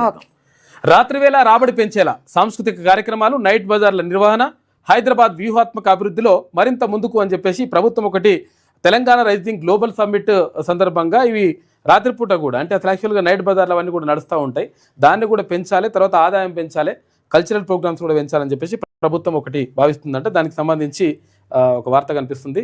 ప్రపంచ మార్కెట్ పోగడలు మారుతోంది. ఇక్కడ ముఖ్యంగా హైదరాబాద్ లాంటి మెట్రో నగరాల్లో రాత్రి వేళల్లోనూ వాణిజ్య ఉద్యోగ కార్యకలాపాలు ఊపందుకున్నాయి. అయితే దిగ్గజ ఐటీ కంపెనీలు, వ్యాపార సంస్థల్లో లక్షలాది మంది రాత్రింబవళ్లు పనిచేస్తున్నారు. ఆర్థిక వ్యవస్థకు కీలకంగా మారుతున్నారు. విశ్వనగరంగా రూపాంతరం చెందుతున్న క్రమంలో జిఎస్డిపిలో హైదరాబాద్ చాలా ముఖ్యం. 2047 నాటికి $3 ట్రిలియన్ అని చెప్పేసి చెప్తా ఉన్నారు ముఖ్యమంత్రి. అందులో భాగంగా రాత్రి ఇది కూడా చేస్తారట. తర్వాత ఓఆర్ఆర్కు 2 గంటల్లో చేరుకునే, అంటే ఓఆర్ఆర్ ఉంది కదా, ఔటర్ రింగ్ రోడ్ ఉంది కదా, ఈ ఔటర్ రింగ్ రోడ్ బయట ఎవరైతే ఉంటారో వాళ్ళకు 2 గంటల్లో చేరుకునే విధంగా మొత్తం ఏది రవాణా వ్యవస్థనంతా కూడా మంచిగా చేయాలని చెప్పి చూస్తున్నారట.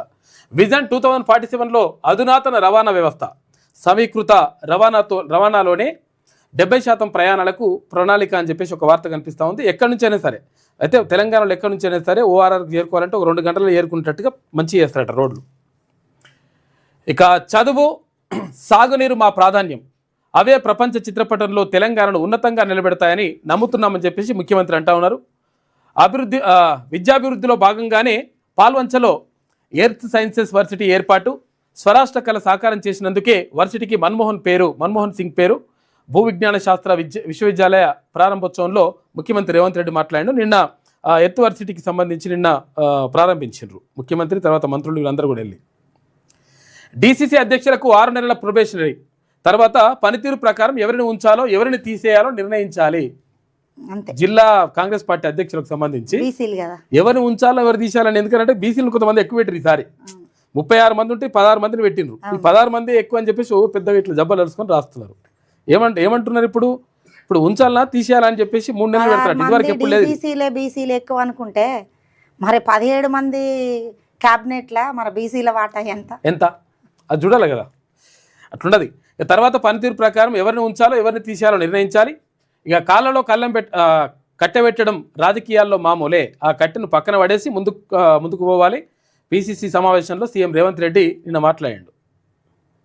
ఇక యాప్పై దుమారం సంచార్ సాధి అని చెప్పేసి ఒకటి యాప్ తీసుకొచ్చిండ్రు. ఎందుకంటే ఇక్కడ ఈ సైబర్ నేరాలను కట్టడి చేయడానికి కేంద్ర ప్రభుత్వం తీసుకొచ్చింది. అయితే కేంద్ర ప్రభుత్వం ఇది తీసుకొస్తే కొత్త ఫోన్లలో గ్యారంటీగా ఇన్స్టాల్ చేయాలని ఒక రూల్ పెట్టిండ్రు. రూల్ పెడితే కొత్త ఫోన్లలో ఇన్స్టాల్ చేస్తే మొత్తం మా డేటా మీరు గవర్నమెంట్ దొంగిలించేసి మొత్తం ఆగం చేస్తట్టున్నది, కాబట్టి అది ఉండొద్దు అని చెప్పేసి ప్రతిపక్షాలు డిమాండ్ చేసినాయి.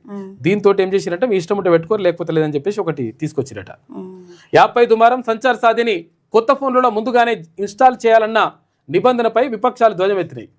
ప్రజల గొంతు నులమే చర్య అని చెప్పేసి కాంగ్రెస్ అంటుంది. వ్యక్తిగత గోప్యతపై దాడేనని కేజ్రీవాల్ అన్నారు.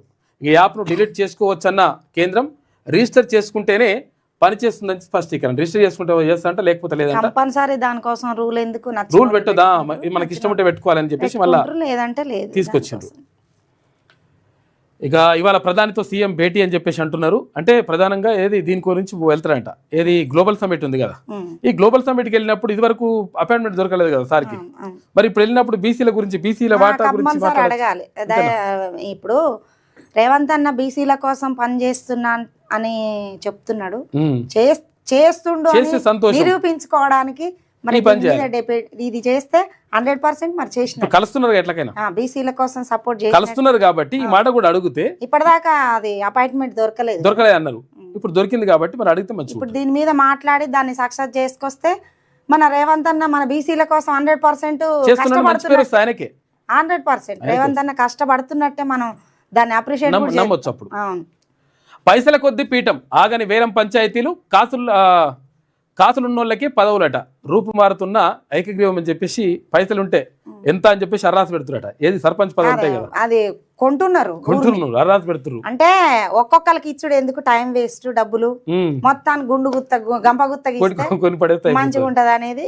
ఇది వరకేమో ఒక్కొక్కరికి ఇచ్చిరు కదా, ఒక్కొక్కరికి ఇచ్చారు. ఇప్పుడు గంప గుత్త అసలు ఊరునే కొనేదానికి ఇదంతా ఎందుకు? పంచాయతీ పదవుల కోసం రాష్ట్రంలోని కొన్ని పల్లెల్లో పైసలు బేరసారాలు నడుస్తున్నాయి. అయితే ఏకగ్రీవం అనే ముసుగులో లక్షలు ఆశ చూపించి సర్పంచి ఉప సర్పంచ్ స్థానాన్ని కొందరు కైవసం చేసుకుంటున్నారు. అయితే రాష్ట్ర వ్యాప్తంగా 2వ విడత నామినేషన్ల దాఖలు ప్రక్రియ మంగళవారం ముగిసింది. చివరి విడత ఎన్నికలకు బుధవారం నుంచి 3 రోజుల పాటు నామినేషన్లు స్వీకరిస్తారు. అప్పటి వరకు ఈ దాఖలు చేసిన నామినేషన్లు కొందరిని ఒప్పించి ఏకగ్రీవం చేస్తారు. ఇప్పుడు నామినేషన్ కూడా చెప్పండి. ఇప్పుడు ఇది పంచాయతీ సర్పంచ్గా పోటీ చేయాలంటే ఇది వరకు అసలు 10 సంఖ్యలో పోటీ పడేవాళ్ళు. అవును, గ్రామాలలో ఎక్కువ మంది ఉంటుండే. ఇప్పుడు నాకు యాక్చువల్ గా నేనున్నా, నాకు సర్పంచ్గా చేయాలని ఇష్టం, ప్రజలకు సేవ చేయాలని ఇష్టం, కానీ కాసులు కావాలి. పైసలు లేకపోతే కాసులు ఉంటే రా, లేకపోతే కాసు ఉంటే ఇన్ను, కాసు లేకపోతే అవుట్ అన్నట్టు ఉన్నాయి. అంటే ఈ జనాలకు సమాజానికి సేవ చేసే మైండ్ సెట్ ఉన్న వాళ్ళకు డబ్బు ఉండట్లే, డబ్బు ఉన్న వాళ్ళకు చేయాలనే తాటు ఉండట్లే. వాళ్ళని తప్పు పట్టడానికి కూడా లేదు. ఇప్పుడు ఇందాక నేను ఫోన్ లో చూసిన 30 లక్షలు అట గ్రామానికి, 30 లక్షలు 30 లక్షలు ఇస్తున్నాడు. ఇప్పుడు సర్పంచ్ కి వచ్చే నెల జీతం ఎంత? 6,000 7,000 ఎంతో. 6,000 నెల కంటే 5 సంవత్సరాలకు ఎన్ని నెలలు? 60 నెలలు, 6 ఏళ్ళ 35 అంటే 3.5 లక్షలు ఆయన మొత్తం టోటల్ ఆయన సర్వీస్ ఛార్జ్. ఆయన ఆ 3.5 లక్షలు ఈసుంట్రా పెద్ద మనిషి, ఈసుంట్రా చిన్న మనిషి అంటే ఆ పెట్రోల్కే పోతాయి. మరి ఈ 30 లక్షలు ఎటా రావాలా సర్పంచ్ కి? పెట్టుబడి పెట్టినప్పుడు మళ్ళీ అట్లా ఆదాయం మరి ఇప్పుడు ఆ 30 లక్షలు జమ చేసే పనిలో ఉండాలి ఆయన, లేదు అంటే మీ సమస్యలు తీర్చే పనిలో ఉండాలి. ఇప్పుడు ఆపరేషన్ దుర్యోధన చూసినాం మొత్తం, మా కాలనీకి మొత్తం ఇన్ని లక్షలు అయితే ఎత్తామని బేరం కుదుర్చుకుంటారు. ఏకదాటి ఇచ్చి పడేస్తాడు, ఇచ్చేస్తాడు. మరి వాళ్ళు మళ్ళా ఎమ్మెల్యే కాడు గెలిచి వస్తాడు. అంత మొత్తం రోడ్లకు, కరెంటుకు, అన్నిటికీ 80 లక్షలు అవుతుంది రేట్లు పెడతాడు. 80 లక్షలు ఇస్తే మీ బజార్కి అన్ని చేస్తా అంటాడు. మరి అది కరెక్టే కదా?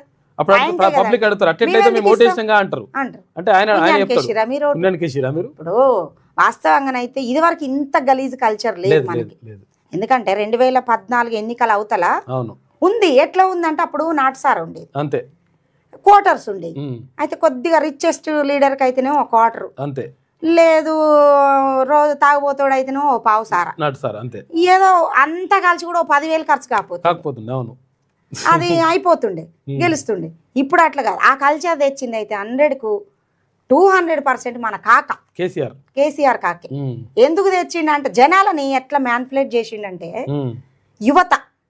యువతను మొత్తానికి మద్యానికి పెట్టిండు. ఓకే ఇప్పుడు మొత్తం మనకు నిధులు వస్తాయి, నియామకాలు వస్తాయి, జాబులు వస్తాయని జనాలని ఇచ్చేసి తెచ్చిండు గవర్నమెంట్ ని. తెచ్చిన తర్వాత ఏం చేసిండు తెలుసా, ఆయన బళ్ళు కాదు పెంచింది, బళ్ళు పెంచలే, గుళ్ళు పెంచలే, హాస్పిటల్ పెంచలే, వైన్ షాపులు బార్లు పెంచిండు. అంటే జనాలు మీరు అటు కాదురా పోయేది, మీకు అక్కడ పని లేదు, మీరు అక్కడ పని పోతే మా పని పోతుంది. ఇప్పుడు మీరు బళ్ళకి పోతే ఏం చేస్తారు, ప్రశ్నిస్తారు. అప్పుడు ఏమైతుంది, మాకు పని ఉండదు. కాబట్టి మీరు అటు కాదు పోయేది, మీకు కరెక్ట్ తెలంగాణ యువతకు గిటుంది. మాది సూర్యాపేట అండి. సూర్యాపేట ఇప్పుడు హైదరాబాద్ కన్నా డబ్బలు దొరుకుతుందట ఈ మత్తు పదార్థం. ఎన్నిసార్లు న్యూస్ చూసినా కింటాలు, కేజీలు గంజాయి అని, డ్రగ్స్ అని సూర్యాపేటలో బజార్కు దొరుకుతుంది. మరి అంత అప్డేట్ ఎట్లా అయ్యారు పిల్లలు?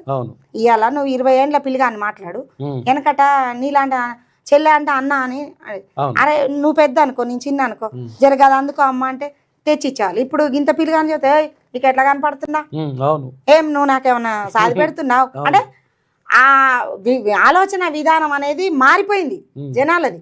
దాన్ని ఏమంటారు వీళ్ళు అప్డేట్ అయ్యారు అప్డేట్ అయ్యారు అని చెప్పుకుంటారు, చెప్పుకొని తిరుగుతున్నారు. ఇప్పుడు జనాలు ఆలోచించాలి. ఇప్పుడు మనము పార్టీలు అది కాదు, డెవలప్మెంట్ ఆలోచన ఎవరికి ఉంది, 10 మందిలో పోతే మాట్లాడి ఎక్కడ తేయగలిగిన శక్తి ఉండాలి. గ్రామ పంచాయతీ అంటే మన గ్రామం కోసం కొట్లాడగలగాలి, గ్రామం కోసం ఏం కావాలి, గ్రామానికి ఏం అవసరం, ప్రజలకు ఏం అవసరం అని తెలుసుకోవాలి. తెలుసుకొని తెచ్చేంత క్యాపబిలిటీ ఉన్న పర్సన్ ని ఎంచుకోవాలి. డబ్బులు ఆయనకు 10 ఎకరాలు ఉన్నా నీకు ఇయ్యడు, 50 ఎకరాలు ఉన్నా నీకు ఇయ్యడు. కాబట్టి ఓటేసేటప్పుడు ఆచితూచి పైసలు తీసుకోవద్దు. ముఖ్యంగా పైసలు ఎప్పుడైతే తీసుకుంటామో ఆయనని క్వశ్చన్ చేసే రైట్ మనం కోల్పోతాం. కాబట్టి జనాలందరికి కూడా నేను ఒకటే, గ్రామ పంచాయతీలలో ఎన్నికలు జరుగుతున్నాయి కదా, దయచేసి డబ్బుకి ఇవ్వకండి, ఇంపార్టెంట్ అభివృద్ధికి ఇవ్వండి. అభివృద్ధి మన గ్రామానికి ఎవరు చేస్తారు, ఎవరైతే బయటికి పోయి మాట్లాడగలుగుతారు, ఎవరైతే మన గ్రామం కోసం కొట్లాడగలుగుతారు ఆ పర్సన్ ఎంచుకోండి. ఇక్కడ పార్టీలు కూడా చూడాల్సిన అవసరం లేదు. గ్రామ పంచాయతీలో పార్టీలకు అవసరం లేదు. మనిషి చేయగలుగుతాడా, ఈయన మాట్లాడగలుగుతాడా, ఇప్పుడు పార్టీ గుర్తులు కూడా ఉండవు. ఇప్పుడు దీన్ని ఏంటంటే మన గ్రామాభివృద్ధి మన సర్పంచ్ కాంచే స్టార్ట్ అవుతుంది. యాక్చువల్ గా నన్ను అడిగితే ఆయన కరెక్ట్ ఉంటే మన ఊరు కూడా కరెక్ట్ ఉంటదని నా ఉద్దేశం. ఇప్పుడు ఎవరో ఇవాళ వేసిపోయి ఇక నేను వస్తున్నా పోతున్నా హాయ్ బాయ్ అని చెప్పేటోళ్ళకు ఓట్లు వేయకండి. దయచేసి ఊర్లో ఉండాలి, మీకు అందుబాటులో ఉండాలి. మంచి అర్ధరాత్రి మీకు బాధ వచ్చినా ఆయన అందుబాటులో ఉన్నా అనే ధీమా ఇచ్చేటోళ్లకు మీరు ఓట్లు వేయండి. ఇక్కడ పార్టీలకు అతీతంగా వేయండి, మనుషులకు గ్రామ అభివృద్ధికి వేయండి. మీరు ఎక్కడ కూడా డబ్బుకి వేయకండి, మద్యానికి వేయకండి, కోటర్ సీసాలకు, సీరలకు, సారెలకు అమ్ముడు పోకురి. దయచేసి మన ఓటు వాల్యూ తగ్గియకురి డబ్బులకి. అయితే డబ్బులు తీసుకొని ఓటేస్తే ఆ ఓటుకున్న వాల్యూ పడిపోతుంది. ఓటు ఎంత విలువ కలదు అనేది మనకు చిన్నప్పుడు మస్తు చెప్పిర్రు. ఇది కళాకారులు చెప్పేదండి నైట్ లా.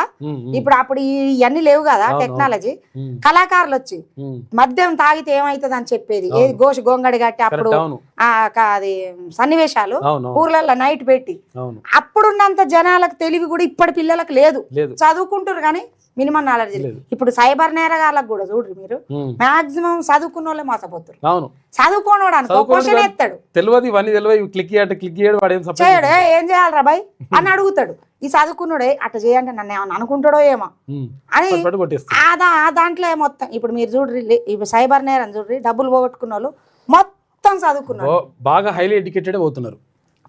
హిల్ట్ పాలసీపై భరోసా నిజ నిర్ధారణ బృందాలు సీనియర్ నాయకులతో ఏర్పాటు 5 లక్షల కోట్ల రూపాయల విలువైన భూములను ప్రైవేట్ వ్యక్తులకు కట్టబెట్టే ప్రయత్నం అని చెప్పేసి ఇక్కడ కేటీ రామారావు అంటున్నాడు. వాస్తవానికి కూడా నిజంగా ఇది కేటీ రామారావు చెప్తున్న దాంట్లో కూడా కొంతవరకు వాస్తవం ఉన్నది. ఎందుకంటే ఇక్కడ ఒకవేళ నిన్న మంత్రి శ్రీధర్బాబు చేసినటువంటి వ్యాఖ్యలు ఒకవేళ నిజమైతే అదే చేస్తే మాత్రం మంచిగా ఉంటుంది. ఎందుకంటే ఎవరైతే సొంత భూములు ఉంటాయో సొంత భూములు ఉన్న వాళ్ళకే డబ్బులు ఇస్తామని చెప్పేసి అంటున్నారు. ప్రభుత్వం ఇచ్చిన భూములకు కూడా కట్టబెడతామనేటువంటి మాట మాత్రం కరెక్ట్ కాదు. దానిపైన నడుస్తూ ఉంది. ఒక రకంగా దీని మీద చర్చ జరుగుతుంది. ఇక లేని జనాభాకు రిజర్వేషన్లా, ఇలాగైతే ఎన్నికల లక్ష్యం నెరవేరుతుందా? రిజర్వేషన్ల సవరణకు ఆదేశాలు ఇస్తే తీవ్ర పరిణామాలు. దీనిపై డివిజన్ బెంచ్ నిర్ణయం తీసుకోవాలి. పంచాయతీ ఎన్నికల పిటిషనర్లపై సింగిల్ జడ్జ్ ఉత్తర్వులు జారీ చేసిండు. లేని జనాభాకి ఇప్పుడు ఏమైందంటే, ఇప్పుడు ఇక్కడ ఏది అమరాబాద్ ఉంది, అక్కడ ఏమైందంటే అసలు యాక్చువల్గా అక్కడ కొన్ని గ్రామాలు ఉన్నాయి. ఆ గ్రామాలలో అసలు యాక్చువల్గా ఎస్టీ జనాభా లేదు, కానీ ఎస్టీ రిజర్వ్ ఇచ్చిండ్రు. ఒక్కరు కూడా లేరు, ఒక్క ఓటు కూడా లేనప్పుడు అది రిజర్వ్ ఇచ్చిండ్రు. దాంతో ఏమవుతుంది, ఒక 20 ఏళ్ళ నుంచి కొన్ని గ్రామాల్లో సర్పంచ్ లేరు, ఎలక్షన్సే లేవు, రిజర్వేషన్ ఇచ్చేది. వాళ్ళు ఏం కారణం ఏం చెప్తున్నారంటే, ఇదంతా కూడా ఏది ఏజెన్సీ ప్రాంతం కాబట్టి ఏజెన్సీ ప్రాంతాల్లో ఎస్టీలకే రిజర్వేషన్ ఇస్తాం అంటున్నారు. అంటే మనం ఎస్టీలకు రిజర్వేషన్ ఇవ్వద్దు అంటలేం, మనం 100% ఇవ్వాల్సిందే. కానీ అసలు జనాభా లేని దగ్గర, ఎస్టీ లేని దగ్గర ఎస్టీకి రిజర్వేషన్ ఇస్తున్నాం అంటే వాళ్ళని కూడా మోసం చేస్తున్నట్టే కదా. తర్వాత బీసీ లేని దగ్గర బీసీ రిజర్వేషన్, ఎస్సీ లేని దగ్గర ఎస్సీ రిజర్వేషన్, ఇట్లా రిజర్వేషన్ ఇటువంటి ఇస్తున్నారు. నిన్న వార్తలలో కూడా ఒకటే ఇల్లు ఉందట ఎస్సీ, వాళ్ళకు రిజర్వేషన్ వచ్చింది. అయిపోయాయి, ఆ పోయి కాళ్ళు పట్టుకుంటారు, ఇల్లు పోయి కాళ్ళు పట్టుకుంటారు. ఆ పార్టీ వాళ్ళు ఈ పార్టీ, మా పార్టీలకు రా, మా పార్టీలకు. మళ్ళీ ఇంకొక దగ్గరనేమో ఇంటిళ్ళకి పదవి, వార్డు నెంబర్ లాలే సర్పంచ్, ఒకటే ఇల్లు ఉందట. ఎందుకంటే రిజర్వేషన్ అంటే కొంతమందికి రిజర్వేషన్ వాళ్ళ ఒక్క ఫ్యామిలీ అని ఒకళ్ళ లెక్క చేయకపోవచ్చు, ఇక దేవుడు ఏమంటారు కదా అన్నట్టు వచ్చి. ఇగో ఇది కూడా చూడ్రి వార్త, ఇక 4 కోట్ల అన్నం చంపిండట వీడు, వేస్ట్ ఫెలో. ఏంటంటే యాక్చువల్ గా ఇప్పుడు వీడు ఏదో అప్పులు చేసిండట, ఏదో అక్కడిక్కడ బెట్టింగ్లు అవటి ఇవటి పెట్టి 1.5 కోటి అప్పులు చేసిండట. అప్పులు చేసి ఏం చేద్దామని చెప్పేసి అనుకుంటే కొంతవరకు మానసికంగా కొంచెం ఇబ్బంది ఉందంట అన్నకు. ఆయన పేరు మీద బీమా చేసిండు వీడు, ఏది దాని మీద ఇన్సూరెన్స్ పెట్టిండు, అంగవైకల్యం ఉన్నట్టుంది, జస్ట్ లైట్ ఏదో. అప్పులు తీర్చడానికి తమ్ముడు ఘాతుకం, 4 కోట్ల రూపాయల బీమా చేయించి అన్నను చంపాడు. అప్పులు తీర్చడానికి తమ్ముడు ఘాతుకం. కరీంనగర్ జిల్లా రామడుగులో ఘటన, 3 అరెస్ట్ చేసిండ్రు. చేసిన అప్పులు తీర్చడానికి మానసిక పరిపక్వత లేని అన్న పేరిట బీమా చేయించి దారుణంగా అంతమొందించి ఇక్కడ ఏం చేసినట్ట ప్రమాదంగా చిత్రీకరించిన ఘటన కరీంనగర్ జిల్లా రామడుగు మండలంలో జరిగింది. బీమా సంస్థ ప్రతినిధులు అనుమానంతో కేసు దర్యాప్తు చేపట్టిన పోలీసులు ప్రధాన నిందితుడు సహా 3 అరెస్ట్ చేసిందట. కేసు వివరాలు కరీంనగర్ పోలీసుల కమిషనర్ గౌసాలం మంగళవారం వెల్లడించారు. అయితే రామడుకు చెందినటువంటి మామిడి నరేష్, ఇక వీడు 3 ఏళ్ల కిందట 2 టిప్పర్లను కొనుగోలు చేసి వాటిని అద్దెకిస్తూ జీవిస్తున్నట. కొన్నాళ్ళుగా వ్యాపారం సరిగా సాగకపోవడంతో ఈఎంఐలు చెల్లించడానికి ఇబ్బందులు పడ్డాడు.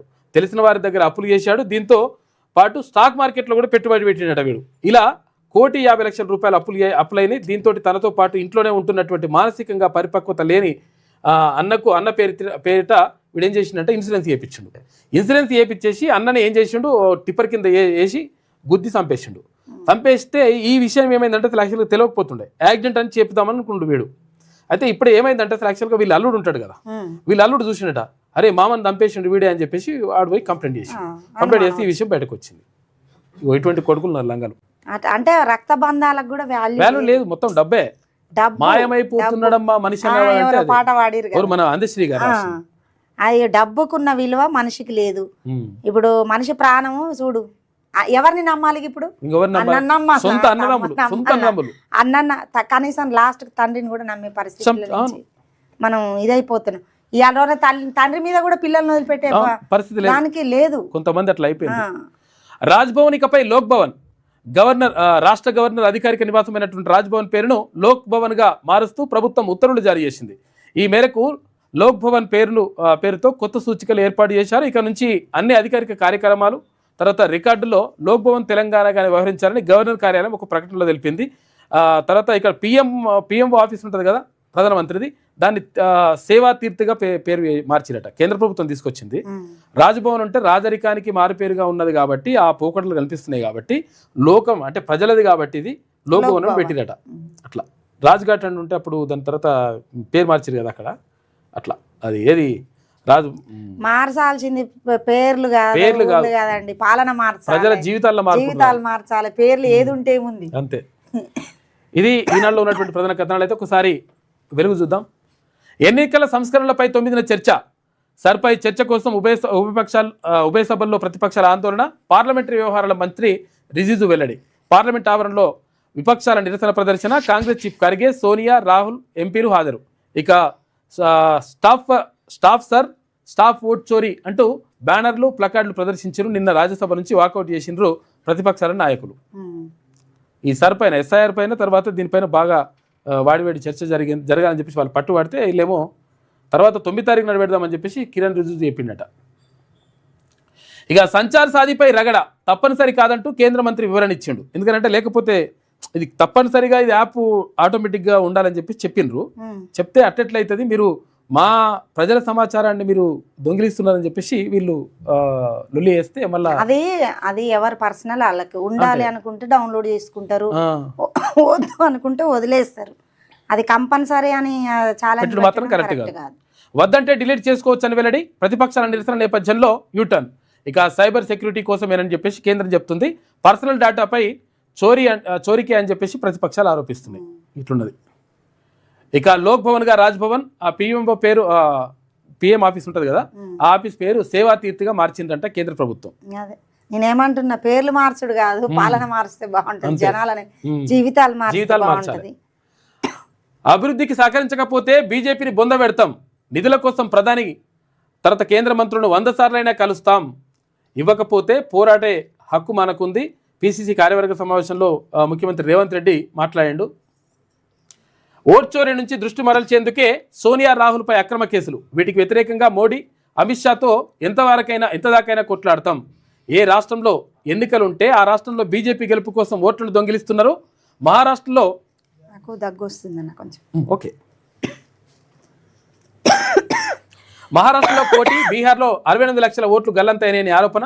వాటర్ తీసుకుని వాటర్ నాకు 10 days అవుతుంది ఓకే ఓకే కోల్డ్ వచ్చి అస్సలు మైక్ తీసుకో. వాటర్ మహారాష్ట్రలో కోటి, బీహార్లో 68 లక్షల ఓట్లు గల్లంతైనాయని ఆరోపణ. ఇక ప్రభుత్వ సంక్షేమ కార్యక్రమాలపై రచ్చబండలపై చర్చ పెట్టాలని డీసీసీ చీఫ్లకు సూచన. డీసీసీ చీఫ్లు పనితీరు నిరూపించకపోతే పక్కన పెడతామని చెప్పేసి పార్టీ ఇన్ఛార్జ్ మీనాక్షి నటరాజన్ అంటున్నది.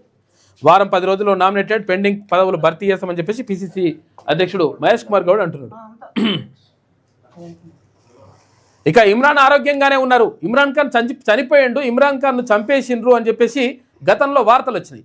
పాకిస్తాన్లో ఆయనని జైల్లో వేసిండ్రు. ఎవరు? మాజీ ప్రధాని తర్వాత మాజీ క్రికెటర్ అయినటువంటి ఇమ్రాన్ ఖాన్ని చంపేసినటువంటి వార్తలు వచ్చినాయి. ఈ నేపథ్యంలో లేదు వాళ్ళ చెల్లెని తీసుకుపోయి చూపించారట. అక్కడ కోర్టు అక్కడ జైలుకి తీసుకుపోయి వాళ్ళ చెల్లెని తీసుకుపోయి చూపించి ఇమ్రాన్ ఖాన్ బాగానే ఉన్నాడు, ఇమ్రాన్ ఖాన్ చనిపోలేదని చెప్పేసి నిన్న క్లారిటీ ఇచ్చిండ్రు. పాకిస్తాన్ మాజీ ప్రధాని ఇమ్రాన్ ఖాన్ మృతి చెందారంటూ ప్రచారం జరగడంతో పాకిస్తాన్లో ఉద్రిక్తత నెలకొంది. అయితే అడియాలా జైల్లో ఉన్నటువంటి ఇమ్రాన్ను కలవడానికి ఆయన సోదరి ఉజ్మా ఖాన్ను పోలీసులు అనుమతించారు. ఆమె ఇమ్రాన్ను కలిసి వచ్చి మీడియాతో మాట్లాడారు. ఇమ్రాన్ ఖాన్ క్షేమంగానే ఉన్నారని చెప్పిందంట, లేకపోతే చచ్చిపోయింది అనుకున్నారు. 6 వారాల పాటు ఫ్రాడ్ కా ఫుల్ స్టాప్.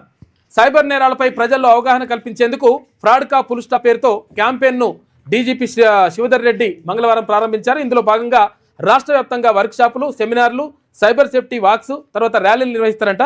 మొత్తం మీద ఇక్కడ సైబర్ నేరాలు బాగా పెరుగుతున్నటువంటి నేపథ్యంలో దీన్ని అరికట్టడానికి తర్వాత డీజీపీ దీన్ని ప్రత్యేకంగా ఒక కార్యాచరణ రూపొందించిందట. నిజంగా చేస్తే మంచిదే ఉంటుంది, బాగానే ఉంటుంది. ఎందుకంటే ఇవన్నీ కూడా సైబర్ నేరాలు బాగా పెరిగిపోతున్నాయి.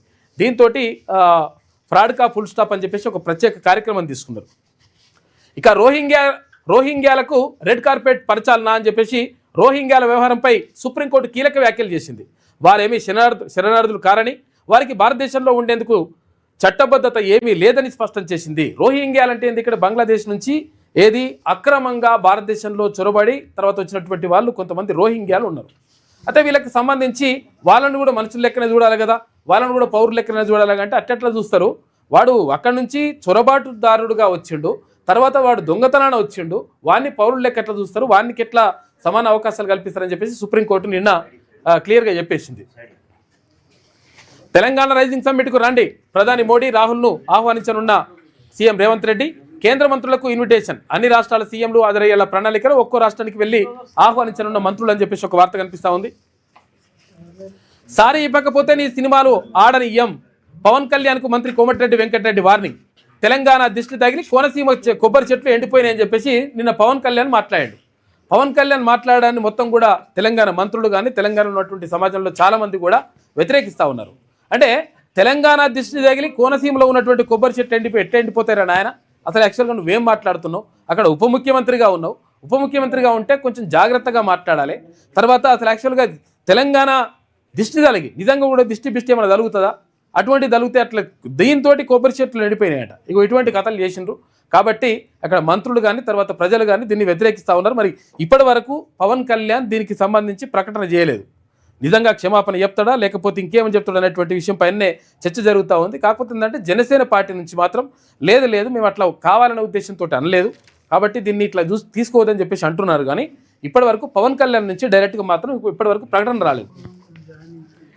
పవన్ బాధ్యతగా మాట్లాడటం నేర్చుకో అని చెప్పేసి మంత్రి పొన్నం ప్రభాకర్ గౌడ్, ఇటు ఆ మాటలు ఉపసంహరించుకోవాల్సిందే అని చెప్పేసి డిమాండ్, తలతిక్క మాటలు మానుకోకపోతే ఇబ్బందులు తప్పవు అని చెప్పేసి మంత్రి వాకిటి శ్రీహరి అంటా ఉన్నాడు.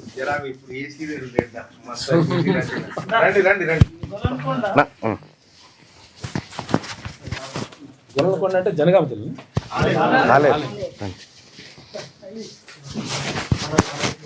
నమస్తే నమస్తే నమస్తే నమస్తే పెద్దనా. ఓ నమస్తే నమస్తే తే ఫస్ట్ అక్క నువ్వు వేసుకో. అచ్చా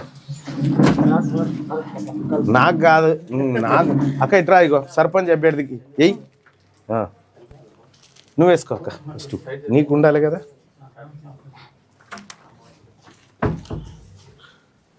ఇగో ఇషాలో ఒక పక్క అభ్యర్థి.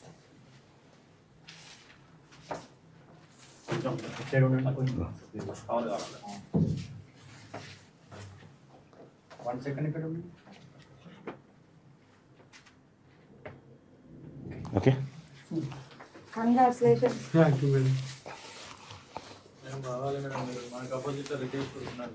ఏం కాదు, రావాలనే పార్టీలో ఇప్పుడు పార్టీలు అనేది పక్కన పెట్టి బీసీ అంతా ఉప్పు అంటే గాలి కొట్టుకోవచ్చు, అదే భయం. మనలో మనకు గొడవలు పెడుతున్నారు. అది గ్రేట్. ఎవరు ఎక్కువ మాట్లాడితే వాళ్ళని హైలైట్ చేసి మనలో మనకు ఇది చేసి అది అది మనం దృష్టికి తెచ్చుకొని మనం దాని మీద మనం అవగాహన పెంచుకోవాలి. ఫస్ట్ మనం మాట్లాడుకోవద్దు. ఏదన్నా మనం అలా మన జనాభాలో అందరూ ఒక్కసారి గాలి గట్టిగా ఊడ్చి ఉప్పు అంటే వదిలిపోయే అంత టోళ్ళు మనం శాసిస్తాం. Okay right. తెలంగాణ రాజ్యాధికార పార్టీలోకి విచ్చేసినటువంటి వీరందరికీ కూడా పార్టీ సాదరంగా స్వాగతం పలుకుతూ ఉంది. ఆ గ్రామంలో ఉన్నటువంటి గొలన్కొండలో ఉన్నటువంటి బీసీ ప్రజలారా, ఇప్పుడు మన బీసీల తరఫున మన బిడ్డ నిలబడతా ఉన్నాడు, నవీన్ నిలబడతా ఉన్నాడు.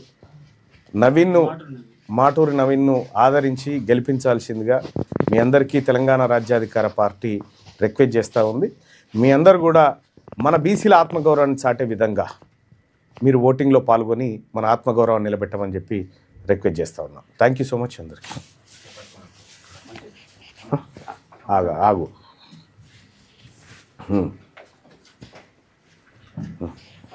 అక్క ఇట్రా, ఇది తీసేయిగా.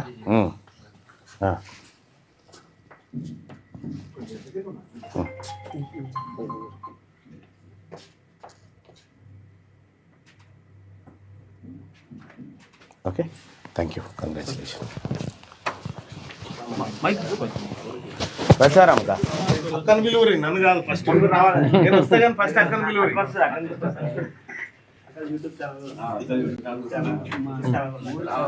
కొంచెం అట్లా ముందుకెళ్ళి మాట్లాడు.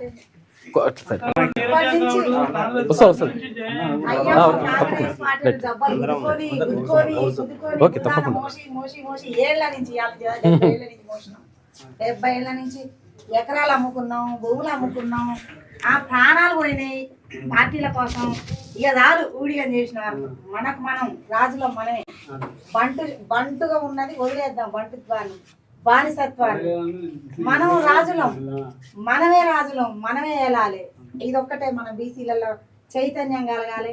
అరే నువ్వు పడుతున్నా ఇంకేం అల్పం ఉందేమో మానే దొరని కాదని పోతున్నా అనే మాట బంద్ చేసుకోవాలి. నీకు నాకు శత్రువు. మా బీసీలలో మనకు పడకపోయినా భూల పంచాయతీలు ఉన్నాయి, ఇంటమ్మడి పంచాయతీలు ఉన్నాయి, అవన్నీ పక్కన పెట్టి ఫస్ట్ మన జాతి మేలుకోవాలి. మన జాతి కోసం మనం పనిచేద్దాము. మన బీసీల కోసం, మన బీసీలు అధికారంలోకి వచ్చేలాగా మనం అందరం కంబైన్డ్గా ఉండి పని చేసుకుంటే మనమే రాజులం అవుతాం.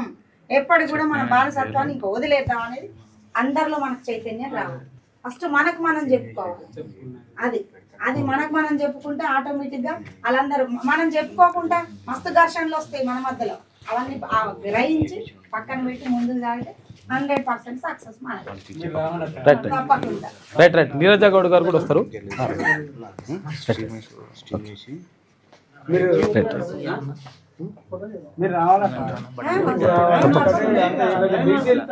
సార్ ఫోటో మాట్లాడతావా?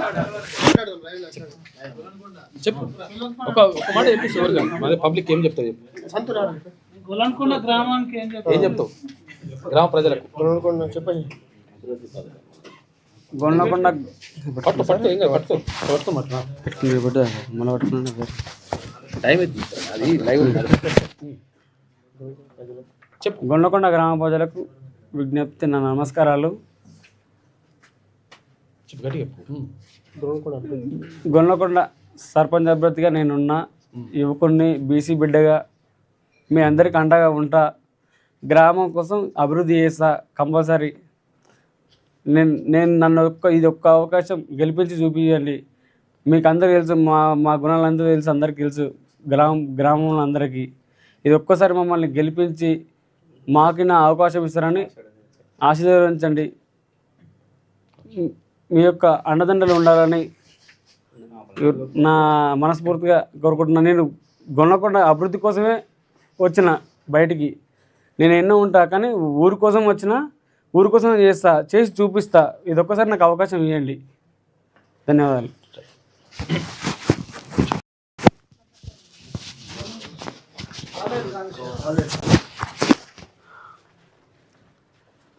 రెండు రాష్ట్రాల మధ్య ఇక్కడ ఏది తలతిక్కల మాటలు మానుకోకపోతే ఇబ్బందులు తప్పవు అని చెప్పేసి మంత్రి వాకిటి శ్రీహరి అంటున్నాడు. రెండు రాష్ట్రాల మధ్య విద్వేషాలు నింపొద్దని వ్యాఖ్యానించిండు. తెలంగాణ దిష్టి తగిలి కోనసీమలో కొబ్బరి చెట్లు ఎండిపోయాయంటూ ఏపీ డిప్యూటీ సీఎం సినీ నటుడు పవన్ కళ్యాణ్ చేసిన వ్యాఖ్యలు దుమారం దేపుతున్నాయి. ఈ కామెంట్లపై రాష్ట్ర మంత్రులు కోమటిరెడ్డి వెంకటరెడ్డి, పొన్నం ప్రభాకర్, వాకిటి శ్రీహరి ఆగ్రహం వ్యక్తం చేశారు. మంగళవారం వేర్వేరుగా మీడియాతో మాట్లాడారు. కోమటిరెడ్డి వెంకటరెడ్డి మాట్లాడుతూ, ఈ రాష్ట్ర సినిమాటోగ్రఫీ మంత్రిగా చెప్తున్న పవన్ కళ్యాణ్ వెంటనే తెలంగాణ ప్రజలకు క్షమాపణ చెప్పాలి, లేకపోతే ఆయన సినిమాలను ఆడనిచ్చేది లేదని చెప్పేసి ఇక్కడ కోమటిరెడ్డి హెచ్చరించిండు. ఇక 4,14,00,000 రూపాయలకు ఇన్సూరెన్స్ వేయించి అన్నను చంపిండు తమ్ముడు. ఇక టిప్పర్ను మీదికి పోనిచ్చి హత్య ప్రమాదం అని సీన్ క్రియేట్ చేసే ప్రయత్నం చేసిండు. హత్యను చూసిన అల్లుడు జరిగిందని చెప్పడంతో బట్టబయలైంది. నిందితుడు మరో 2 అరెస్ట్ చేసిరు. కరీంనగర్ జిల్లా రామడుగులో ఘటన జరిగింది. సొంత అన్ననే చంపిండు. ఓకే, ఇక పంచాయతీ బరిలో యువతరం నామినేషన్లు వేసిన వాళ్ళలో 30 నుంచి 44 ఏళ్ల లోపు వాళ్ళే 73% ఉన్నారంట. సర్పంచ్ బావులు 62%, ఇక వార్డు సభ్యుల్లో 78% యువతే. మొదటి 2 విడత నామినేషన్లలో ఇదే ట్రెండ్ కొనసాగుతూ ఉంది. యువత ఎక్కువ శాతము ఇప్పుడు ఈ సర్పంచ్ ఎన్నికలలో పాల్గొంటున్నారట. తర్వాత హైదరాబాద్ అత్తర్, పోచంపల్లి ఇక్కత్, ఏది సకినాలు, అప్పడాలు, బాదాంకి జాలి, తర్వాత మహువా లడ్డూలు గ్లోబల్ సమ్మిట్లో అతిథులకు అందించనున్న ప్రభుత్వం అని చెప్పేసి ఒక వార్త కనిపిస్తూ ఉంది. తర్వాత హైదరాబాద్ అత్తర్ అంటే ఏంటి? సెంట్. ఈ సెంటుకు బాగా ఫేమస్, ఎందుకంటే చాలామంది ఇక్కడ ముస్లింలు ఎక్కువ కొడుతారు. ఇది ఇక్కడ ఏది మన చార్మినార్ దగ్గర అమ్ముతుంటారు ఎక్కువ. తర్వాత పోచంపల్లి ఇక్కత్ చీరలు అంటే కూడా బాగా ఫేమస్. వీటిని ప్రదర్శించాలని చూస్తున్నట్టు అక్కడ. ఈ నెల 8, 9 తేదీల్లో ఫ్యూచర్ సిటీలో సమ్మిట్ నడుస్తుంది. ఇక పెట్టుబడులను ఆకర్షించడంతో పాటు తెలంగాణ ఘనచరిత్రను చాటేందుకు ఏర్పాట్లు. 3,000 మందికి పైగా దేశ విదేశీ అతిథుల రాక, 500 మంది వరకు అగ్రశ్రేణి కంపెనీల సీఈఓలు కూడా వస్తున్నారు. ప్రత్యేకంగా 3 హెలిప్యాడ్లు, తర్వాత హై స్పీడ్ ఇంటర్నెట్, 40కి పైగా స్టాల్స్, రాత్రి వేళ లేజర్ షోలు కూడా పెడతారంట. డ్రోన్ షోలు ఉంటాయి. ఇక బ్రిటన్ మాజీ ప్రధాని టోనీ బ్లెయిర్ వంటి వాళ్ళు కూడా వచ్చే ఛాన్స్ ఉందంట. ఏది తెలంగాణ గ్లోబల్ సమ్మిట్కి సంబంధించి 8 తారీఖు 9 తారీఖు జరుగుతాయంట 2 రోజులు.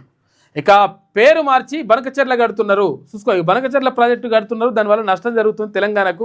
ఇక్కడ గోదావరి నీళ్ళు ఎత్తుకుపోదామని, అక్కడ కృష్ణా నీళ్ళు ఎత్తుకుపోదామని చెప్పేసి ప్లాన్ చేస్తున్నారని చెప్పేసి అంటా ఉంటే, ఈ బనకచెర్ల కడతలేం వేరేది కడతామని చెప్పేసి పేరు మార్చిరట.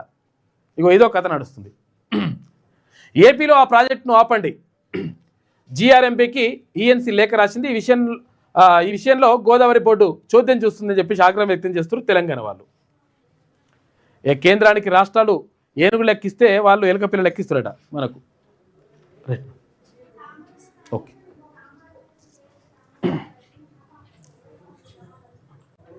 ఇది వెలుగులో ఉన్నటువంటి ప్రధాన కథనాలు. అయితే ఒకసారి ఆంధ్రజ్యోతి చూద్దాం.